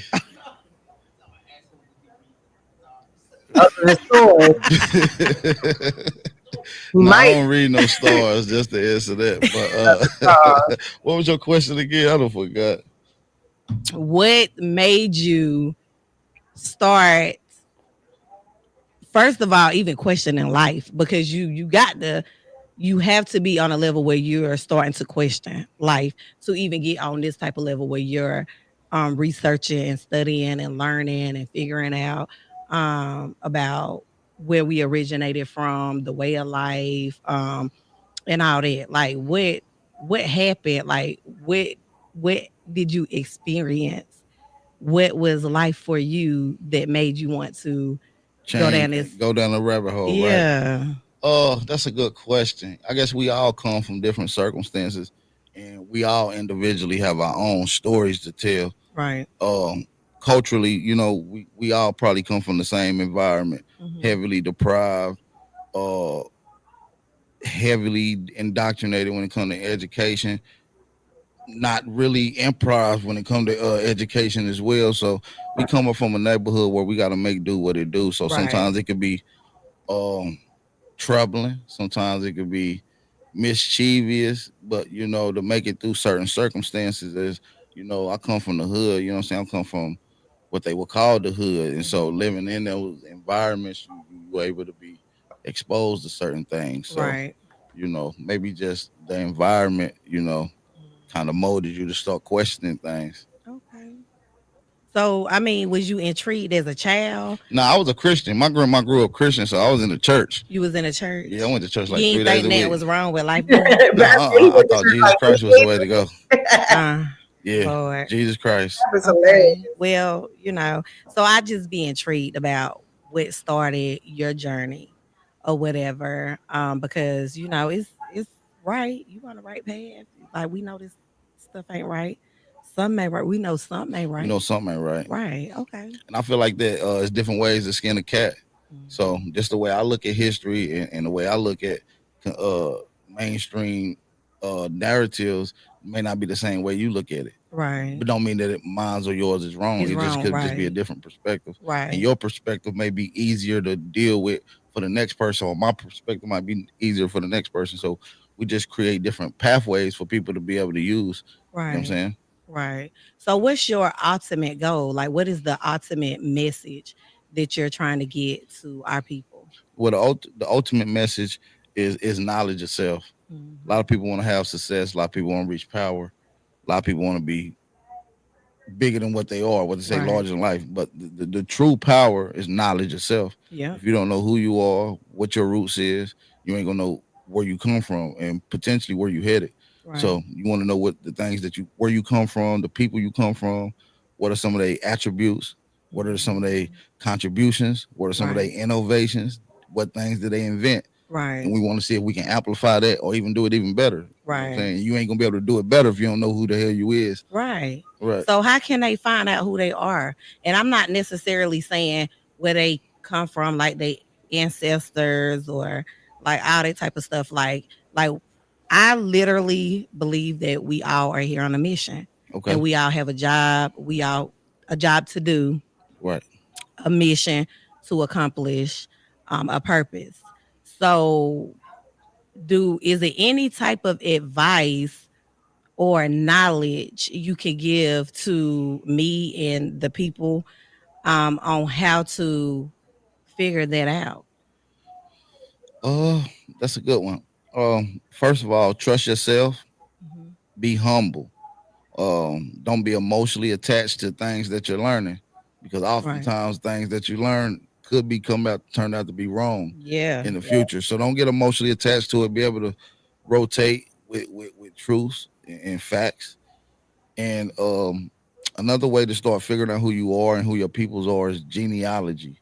Genealogy is the research looking at lineage heritage through ancestral paperwork and data. Right. So there's professional genealogists, there's amateur genealogists, and so there's plenty of outlets for people to start diving into and looking at those records. Right. Yeah. And so how do you feel about the Bible and Christians and the church and religion and all that? It's a good book. Why you say? Why do you feel like it's a good book? It's a good book. You know what I mean? Have you read it? Yeah. What do you think you gained anything from reading it? Gain something as far as what? Like power, knowledge? Anything really, like healing. Well, I can say I gained something from a little bit of anything that I've come in contact with that I process. So I can learn from a bum shaking change at the end of the store. You know what I'm saying? So I look at it no more than a Cat in the Hat or Harry Potter book. It's a good story, and maybe he have a good concept in it, you know? Right. Okay. Yeah. I feel what you're saying. So how do you feel about so when growing up or whatever, you say you was Christian, yes. You was raised in the church. So was I. So they have the image of Jesus. Right. Or God or whoever, whatever. Yeah. How do you feel? The pale skin guy, right? First, let me ask you, how do you like what do you think about that? Well, what I think about it now is it's probably not what I thought about it then growing up, but I would say that it's just part of their story. You know what I'm saying? The image is part of the story. Shout out to Matt. Whose story, right? Well, that's a good question. When you open up a Bible, there's a publisher and a copyright on there. Okay. So there's somebody that actually owns that. There's a company that owns the Bible and all production. You just taught me something new. I didn't know that. Yeah. Oh yeah. We call them small hats, but small hats. Yeah. Okay. Well, you know what? I feel like it's just so wrong for them to how did y'all get this image when nobody has ever seen Jesus or God? Right. So how did y'all? I don't care what you say, what they described him as, and all this and that. I don't care. You have never seen this man that y'all want us to believe. Right. And majority of them they know this is mess. So a lot of them don't even believe in none of this. No, they don't. Which we shouldn't either. But I'm just saying, because I grew up believing in God and Jesus and that picture, thought it was real, just like I thought Santa Claus was real. Right. And I think that's messed up too, because like you literally y'all are lying to us. Literally. So me being a parent and going to my kids, hey, y'all better be good, because if you don't be good, Santa Claus ain't gonna bring you this. we already messing up from the jump because we lying to them, you know, before they even able to even, you know what I'm saying, read and write. We lying to them about. She made it. She's posing. I know what she's trying to say. She's posing a great point here. And that is the problem with a lot of the things that we have going on. That is the problem with the indoctrination, propaganda, and all of this bullshit. You know, it's sad that we are technically lying to our children about Santa Claus and the Easter Bunny and the Tooth Fairy. And yeah, she's 100% correct.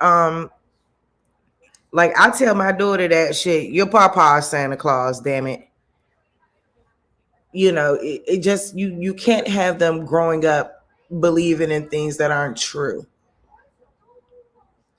Like I get why people don't want to ruin the childhood or whatever, but I'm like, you can still get them Christmas gifts and all of that other stuff, but they need to know it came from your hard-earned money, your hard-earned work.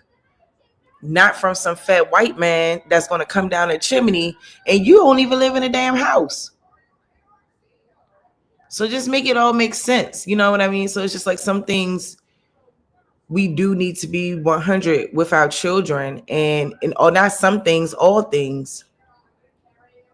So shout out to her for that, because I completely understand that, you know, like we're starting the lies very young and that's not something that we should be doing. So, all right, y'all.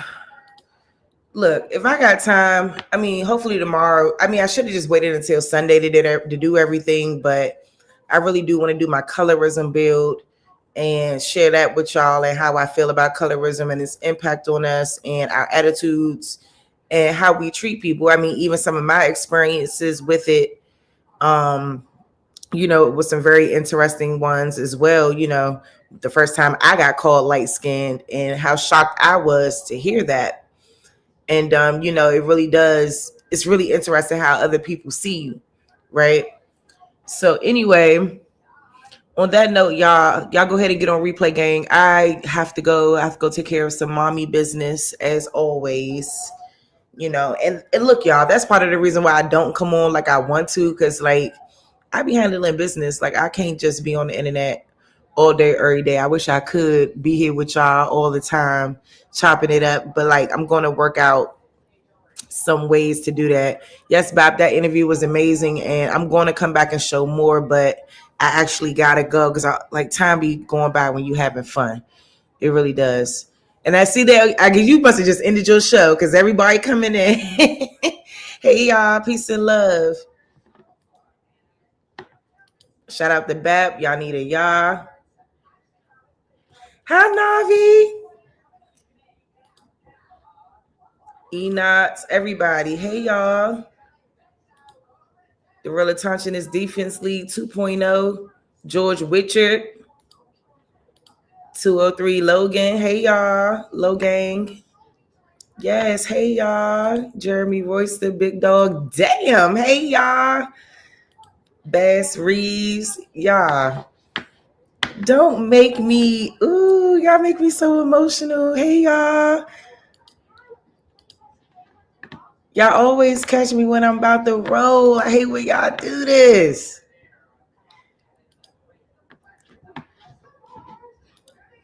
I hate when y'all do this, Bab. I was literally showing your interview.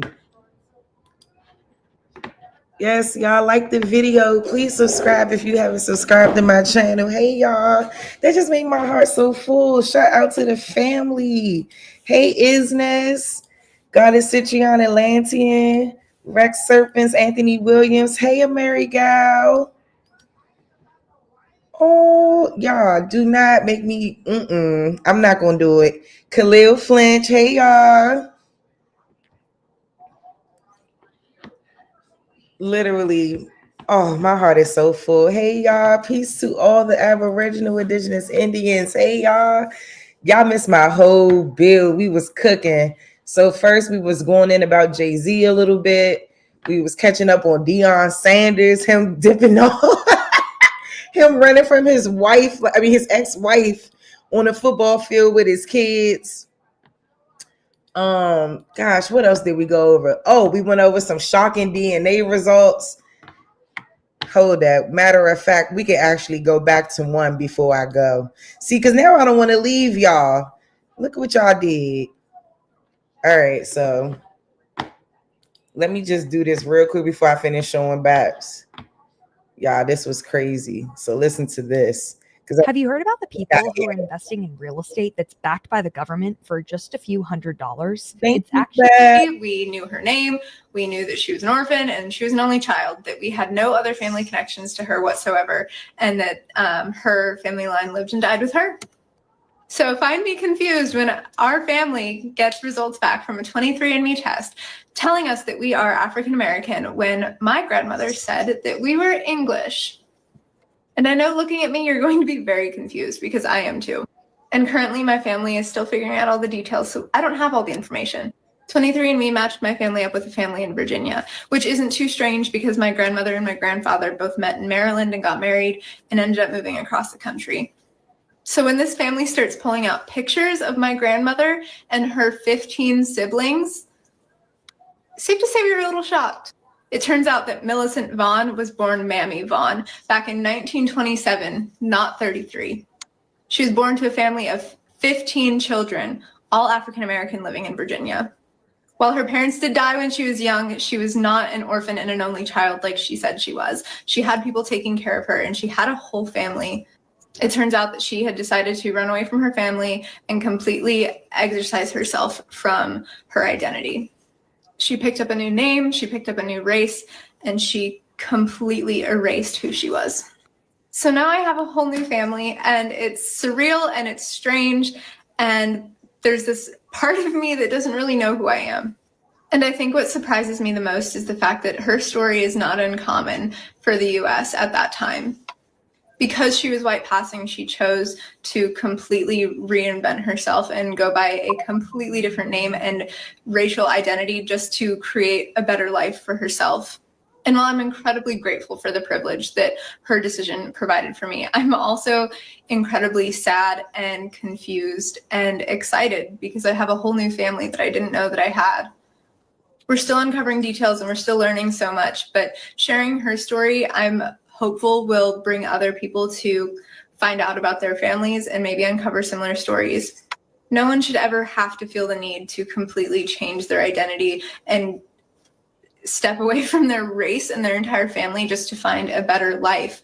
That is heartbreaking and that is so sad, and that was so common at the time. I'm heartbroken for my grandmother since she never got to actually live her life as herself, but I'm so excited as for what this means for my family moving forward. As for anyone with similar stories, I would love to hear what you've experienced because this is just the beginning for me and I just thought I'd share. Thank you everyone from just the bottom of my heart. I did not expect this to blow up the way it did. I went to bed with 14 views and woke up to hundreds of thousands. So thank you for all your support. I'm just so excited to take you along this journey with me. Just like you asked, here are some pictures of my grandmother. For starters, I will say she is just a stunner. I think she's one of the most beautiful women that's ever walked the earth. Oh, look at her. Giving very much Lena Horne vibes. Just a movie star. Wow. This is her a little older. She'd gotten a nose job, definitely lighter hair. Got a nose she's job. very vain and dealt with a lot of body issues as well, which I can get into a little bit later. Her with my mom, they're so cute. Just beautiful woman. This photo was provided by her family. I believe that's her, but don't quote me on that. And definitely my favorite photo, her and my granddad. I feel like you can tell so much here, the difference in skin color. She was just so beautiful. Let me know if you want more. This is the comment right here. Thanks for sharing. I have a similar story with DNA. I found 9 siblings with my mother. She raised them, but not me. I feel your trauma. And that has to be very, very, very traumatic. And as if I dig up my husband's dead body to get like DNA test results. God, this is insane. Discovered pictures of her and yeah, that was her husband every day. Discovered pictures of her and my husband together. Intimate photos. I confronted her about it. And she said, look, there's a chance that it's my dad. But she didn't want to tell me. She just thought I would never ever find out. And she let me get married to him. Sorry. It's been a lot. Now the only way I'll ever find out the truth is if I dig up my husband's dead body to get like DNA test results.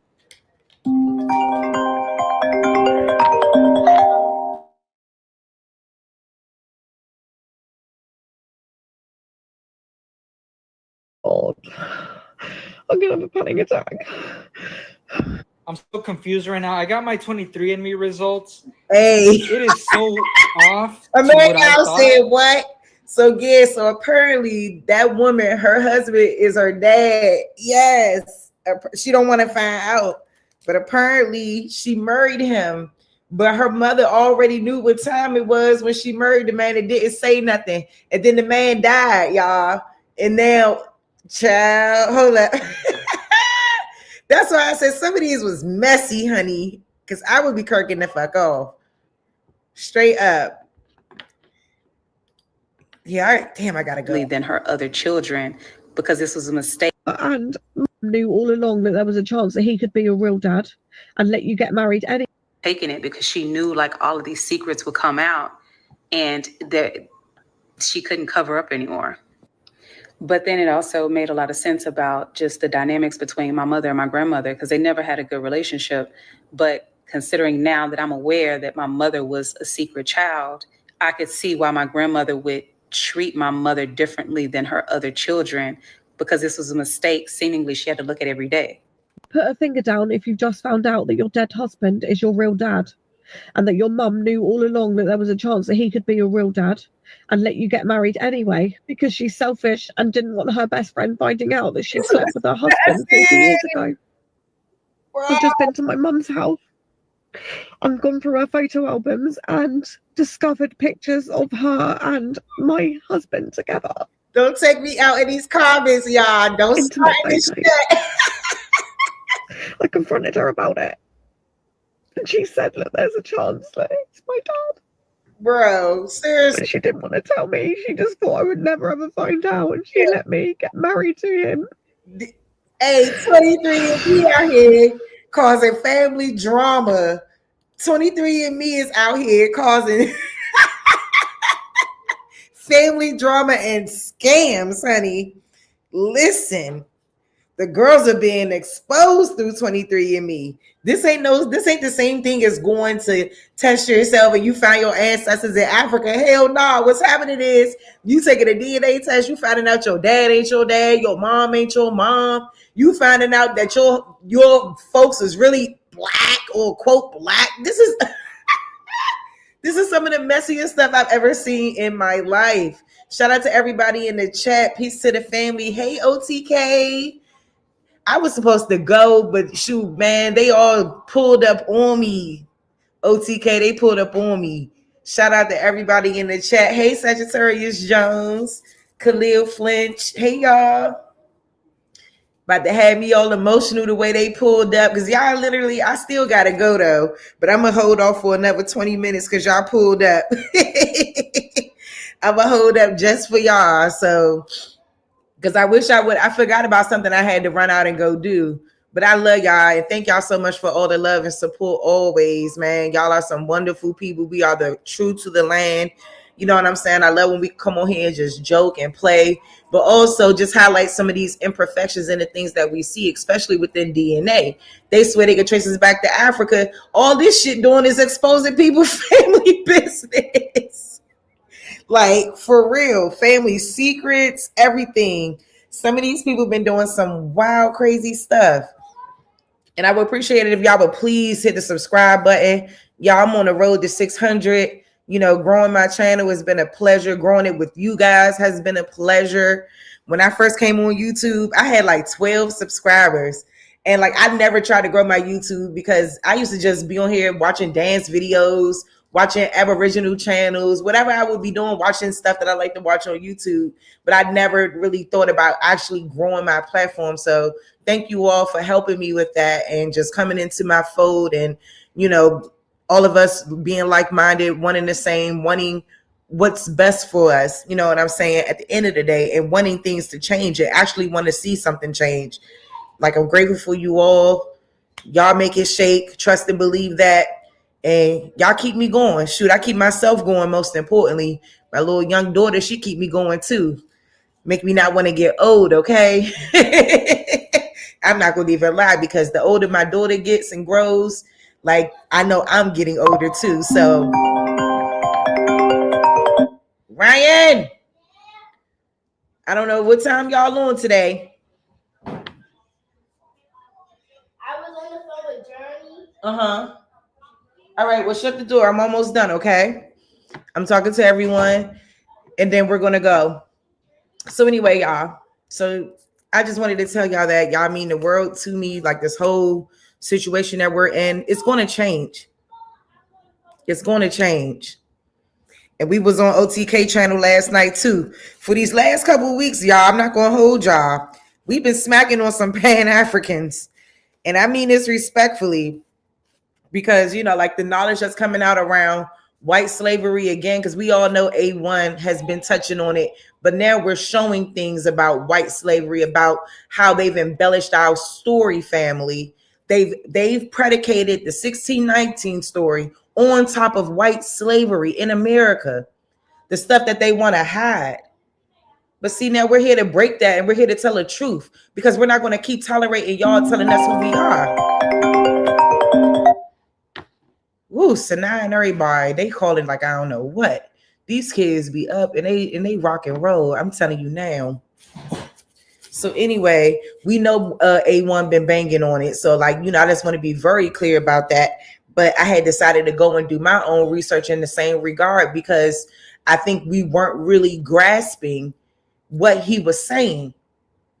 And now we know, you know what I'm saying, that this shit has occurred long enough.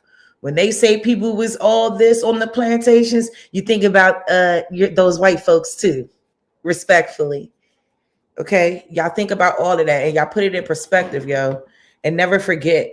So shout out to everybody. Like I said, like, share, subscribe. I hope you guys go back and watch some other content. Y'all can rewatch this one, get on replay game. I'm gonna show y'all a little bit more of this, because I did show it at the beginning, because I was moving, and then all I saw was boom, everybody just pulled up. So like I said, shout out to y'all. Sorry, it's been a lot. Now the only way I'll ever find out the truth is if I dig up my husband's dead body to get, like, DNA test results. Oh my God, I'm gonna have a panic attack. I'm so confused right now. I got my 23andMe results. It is so off to what I thought. I told my mom, like, let's both do it. She insisted not to, because it's a scam or whatever she said. I still got it. She got mad at me because I did it, but these are my results.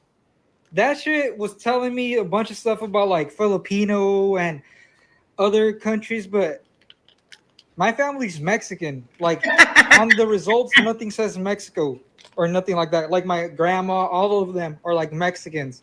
Nah, but you none Filipino. Of that pops up on my results. It's, like, so weird. He looks Filipino, though. Look at him. Am I somehow Filipino? My mom didn't know she's Filipino. How? This is confusing. Like, how is my ancestry Filipino? It says, like, my generations are Filipino, but I know my generations. I know my mom's grandma and her grandma all lived in Mexico. So it's just, like, creeping me out. And I told my mom, she got mad. She's like, I told you not to do it. They're a scam or blah, blah. That's fake. Dog. All y'all come from over there.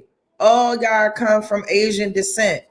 All of y'all, most of y'all Spaniard offspring people are of that Asian descent as well. Most of those Mexican people are of Asian descent as well. I do not know why they can't see it. I can see it in all of them. Those Venezuelan people, definitely. Yes. Put some fire emojis in the chat if y'all understand what I'm saying. Like, there's no way that those are not their people. You can tell. You can tell when you look at them. You can tell. They think they some type of native or Indian or something. No. Okay. You guys come from this. Most of you Spaniard offsprings are offsprings of those other those other connections, Portuguese and all of that stuff. Yes, y'all are. Filipinos, all of that. Yes, yes, yes, yes. Yes, baby. The DNA test is banging on y'all. It's not helping y'all. Because we know they're not telling the truth about our shit. We know they're getting false crap about us. Because they can't connect us back to not one African. Yeah, shout out to the chat. Hey, St. Louis. Oh, I see you got your YouTube back. How you doing, N. Jones? Thank you for joining the chat. What's up, Sip Amazing? Where you been? Of course, God is Citrion Atlantean. Y'all needed y'all, my sister. Y'all, please put me in contact with Paul Miko. Is she willing to, we can talk. Put me back in contact with her. I'm gonna find her ass on Discord. I took the whole app off my phone. The whole app pissed me off. So I'm gonna go back on there though, because I would really love to have her, just come up and talk about some of the things and the work that she's done in genealogy, because I think a lot of people like to call themselves genealogists, but I ain't gonna hold y'all. I looked on the Ancestry website, guys, and genealogy goes upwards to $7,000. $7,000. So this $150 bullshit, this $75 bullshit, bro. I'm telling you, that ain't getting you nowhere. That ain't getting you nowhere. Yes, I'm from DC. I'm telling y'all better wake up. Y'all better wake up to that and understand. Hey, Big Dog Philly OG. Yes, Akamac. Hey, Akamac, don't be up in here cutting up today, Akamac.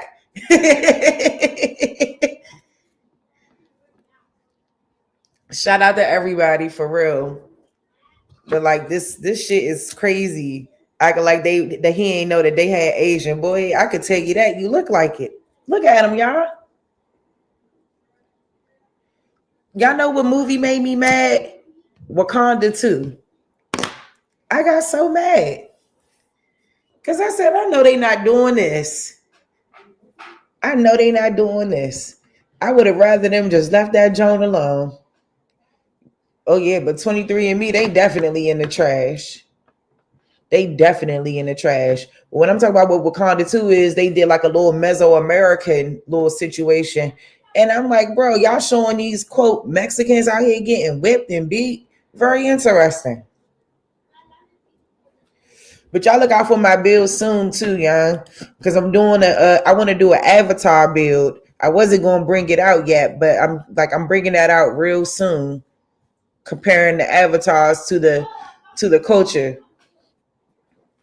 To the early culture. So we're going to see what's popping with that, just doing some comparisons with the movie and where did they get certain things from. I love Avatar. So, I'm excited to really break that down about the Na'vi, the language, everything, how this stuff came about, their influences from, quote, American Indian culture that they used in that film. I do wish they would have had more Black actors in that, but overall it was good. I think the first one had more Black actors. So y'all look out for some stuff I got coming. Don't nobody steal my motherfucking idea. Clip that, y'all. So y'all see somebody out there with it, just know somebody stole it. When you see somebody in our community with it, no shade to y'all, because I love everybody. But, sometimes you gotta let things be known. So anyway, family, look, I got about 10 more minutes. Let me finish showing the rest of BAP's interview with shots of champagne with Kiki. Shout out to this young lady and getting her setup going and getting her content up here. And we got to support all the young women doing their thing and trying to make it happen. What's up, Smoke Signal? Smoke Signal.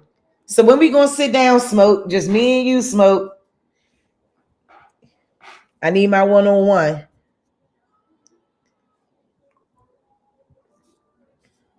Because I got a lot of questions. Big Smoke. And you can't duck no smoke since your name's Smoke Signal. All smoke. because I'm not going to duck it. Shout out to Smoke Signal and everything he doing over there on his platform. You know, shout out to everybody over there. I heard Navi over there spanking too. You know, I heard a little bit of it. I ain't hear, you know, I don't want to go too much into it. But, you know, we got to stay on the information. And I think as long as we stay on that information tip, you know, like the scales can't be balanced. You know, the scales won't balance. I mean, the scales are always balanced. That's what I'm trying to say. As long as we stay on the information tip, the scale are always balanced. There we go. For real. Because when you think about it, you know what I'm saying? I think that if we intellectually be able to push our message out there, all you got to do is just keep talking. You know what I mean? Just keep talking. And to, like, especially talk to what you know. Don't talk outside of what you know. And that's to anybody. And if you don't know something, write it down. Go look it up. It's simple. You know what I'm saying? Ain't nobody smarter than nobody else. You know, this is about continuously trying to seek information and get and gain knowledge so that you can project yourself better and present yourself better when it's all said and done. Because, like, see, now I don't got time to play with y'all because it's just about the information. Somebody come up here talking shit about DNA, I'm gonna slap my DNA video on you. I don't got time to play with you. Now you can hear these professors and all of these people tell you that DNA is cap. Because we don't, like, you know, who gotta talk when there's so many people out here already saying the same things that we're already saying, presenting some of the same things that we're already saying, but just in different ways. Like, more people will accept it from a pale face or a YT person, whatever they want to, whatever. They'll accept it more in that realm versus coming from a quote black scholar or a quote whatever, African American or whatever. It's just accepted on a different scale. And we all know, see, and understand that all the time. And I know I do. So, you know what I'm saying? That's why I show that shit, because it needs to be shown and it needs to be put out there, regardless of how old it is or not. It's new to a lot of people. So people got to be patient when it comes to the process of learning. And when we're presenting certain things and when we're trying to get an understanding out there, especially about white slavery, because people was kirking out. Oh, they weren't white. They weren't slave. Yes, they was. Yes, they was. A slave before you ever was. Believe that. Believe that, okay? Santa Claus. It's another distraction. But that leads me back to, if they lied to us about Santa Claus, and we know they lied about Santa Claus and the Tooth Fairy, then we know they lying about Jesus and God. Right. And then they made him to look like them. Right. You know what I'm saying? Right. That's messed up. And so once you start, if you go through your mission and you're looking at history for all the contradictions, and you put them to a side or in a bucket, your bucket is going to be overfilled with lies and contradictions from mainstream history narratives. So at that point in time, at what point in time do the everyday layman person say, hey, when are y'all going to stop the bullshit? When y'all going to feed us the real shit? When are we going to stand up? Why are we depending on them to feed us the real shit? Why we can't do what we need to do and get to the real shit? Because the real shit is already within us. Well, they kind of put a coin on education. That's why I said how we get treated. But we shouldn't even be dependent on them to educate us. No. Well, we need resource. We need resources. We need to come together as a race, as a, you know, whatever culture, whatever you want to call it. We need to get right, because, you know, one of my questions to you was, how do we even get back to being unity? You know, how do we even go back to being united? That's a good question. Like how you see all these other races stand up for each other, protect each other, build together, you know, whatever the case may be. How do we even get back to that? That's a good question. But before we even try to get back to that, we got to fix us. That's true. And in order to get back to that and to fix us, is all going to be in one process. So it's going to take for you to love yourself a little more. Right. Start fixing yourself. Right. In order to build with harmony with the next brother or sister, you're going to have to love them a little more than the next person. Right. So I say the ultimate key to unity is love. Yeah. So, and that's the frequency that a lot of people is hard to reach. It's easy to vibrate on a low frequency. It is. Yeah, it's easy to discredit or down someone than it is to give them a compliment or uplift. Yeah, I mean, I guess so. I don't look at it that way. You know, I love to uplift people. I love to give them, you know, compliments. I actually love people. You know, I can get whatever you on. I can get on whatever I can get on the same level as you on. But ultimately, I'm a lover. I'm not a fighter. Right. But in this world, you gotta be a little. Yeah, I think we just gotta learn how to just, you know, everybody want to withdraw from you, and I like to use this term: withdraw negativity from you, and they constantly withdraw, and nobody deposits. So when you go through your day, try to at least deposit something positive in someone's memory bank, because they can go a long way. They can store that. They can pass it on. Now it becomes value. That little bit of positivity that you gave, because everybody is withdrawing from them all day. But where is this negativity coming from? It got to be coming from the household. It's around. That is no, because that grown man, no. Let me break it down to you. Let me keep it real. Let me get down to the nitty gritty in sheep words, the nitty gritty. That grown man once was a child. And when he was a child, he was called dumb, retarded, you get on my nerves, whatever, from the parent. The parents arguing and fussing in front of the kids. Right. All kind of mess going on. These kids see this. And so generational curses, yes, it bleeds. It bleeds into the kids. And that's where you get all these angry kids, because I'm not bragging, but then again I am, because you know my kids, I love my kids, and that's me. But my kids are they happy, but I see a lot of other kids and they frowns on their face. They mad. They ain't mad at the world. Y'all. Oh man, let's talk about what she's talking about right here. Now, I'm not going to even lie. She is totally right here.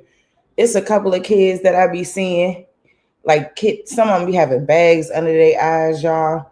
Like they was up all night working. And some of them do be stressed. A lot of them are parentified to the extreme max. A lot of them got to make sure their siblings get to school.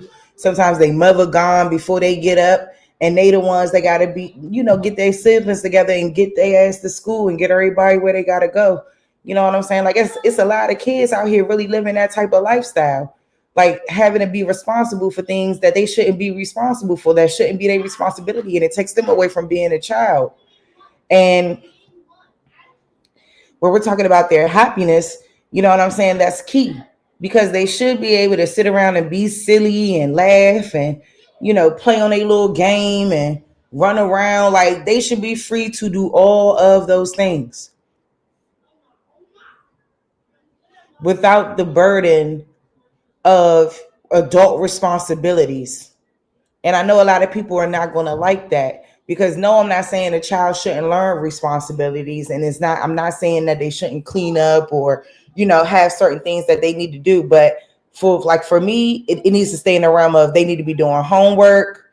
You know what I'm saying? Their after school activity, whatever that consists of. And you know what I'm saying? And making sure that they're doing well in school. That's it. All that other stuff, they don't need to be responsible for. They are children and they deserve to live and be children. They don't deserve to live in a world of misery, in a realm of misery.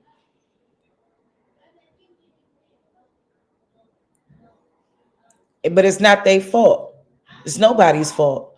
It's the conditions. It's what we have to do. Even our babies have to be strong at such young ages. You know what I'm saying? Like, who said that that's fair? Who said that that's something that they got to understand? You know what I'm saying? Like, but they do. Our babies are just as resilient as us as their parents. Believe that. And, you know, I just find it sad sometimes, you know what I mean? And like I just vow for my child to just continue to be a happy, smiling little girl. because that's what she deserves.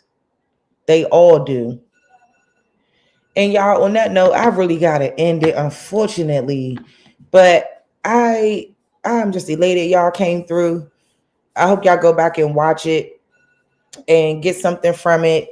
And I hope that y'all can take it with you guys and in your spirits. Please like, share, subscribe. You know what I'm saying? I'm going to come with more heat. We're just going to keep coming, keep banging on this information, on this American Indian business, because that's all that matters.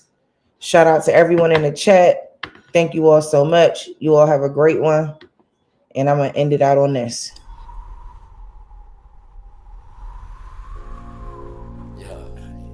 What it look like, man?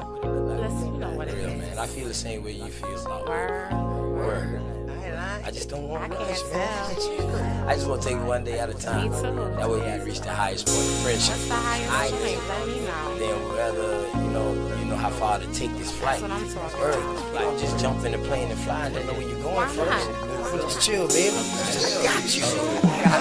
We don't have to run, baby. We can chill. Just be patient before we take it there. See, you don't really know me, and I don't really know you.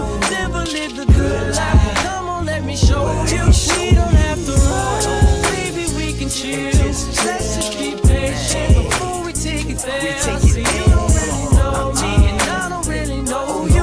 Never lived a good life. Come on, let me show you. See, you don't have to rush. Baby girl, be patient. Anticipation of love making. Got your legs shaking. See, every time I'm next to you, I feel your heart beat faster. But yet you try to hide behind your smile and your laughter. See, money's what I'm after, so all I do is chill. I'm out here on the grind. I'm trying to see a meal. You never seen this good life? Well, come on, let me show you. You never had a real hug? Well, come on, let me hold you. This life I lead is troublesome. You win some, you lose some. You lost one, then gain one. You want some, come get some. See, everything you want, you need, I got you.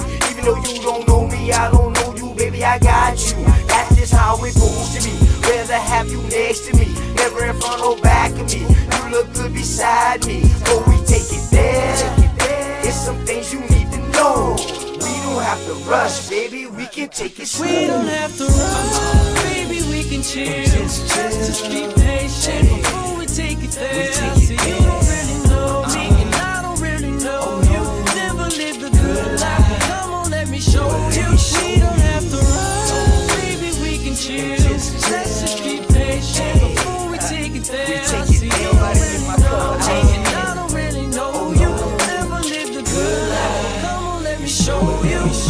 Say if you like me, it's what you want. I ain't about games, I'm trying to front. See something that you want, then get it. Ice cream man always deliver, never late. I come on time. Tell me, girl, what's your room size? Sitting here, watch you visualize. I can't lie, see it in your eyes. Fantasize, I mean you all day, all night. Let me strap your seatbelt on before we take this flight. You know I'm helicopter high.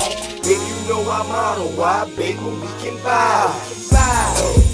And that's just how it is. El Blizzo keep it realer than all the rest is. And don't compare me to them other dudes. I act a fool with my tool. Lock it down just for you. You got a man, you can keep him too. I don't want him, I want you. Got a couple friends, but I got a couple too. Just let me know, girl, what you wanna do.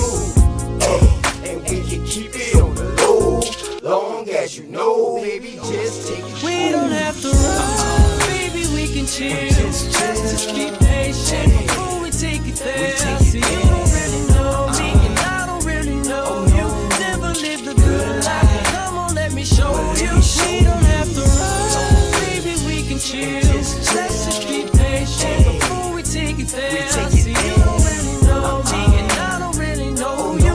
Never lived a good life. Come on, let me show you.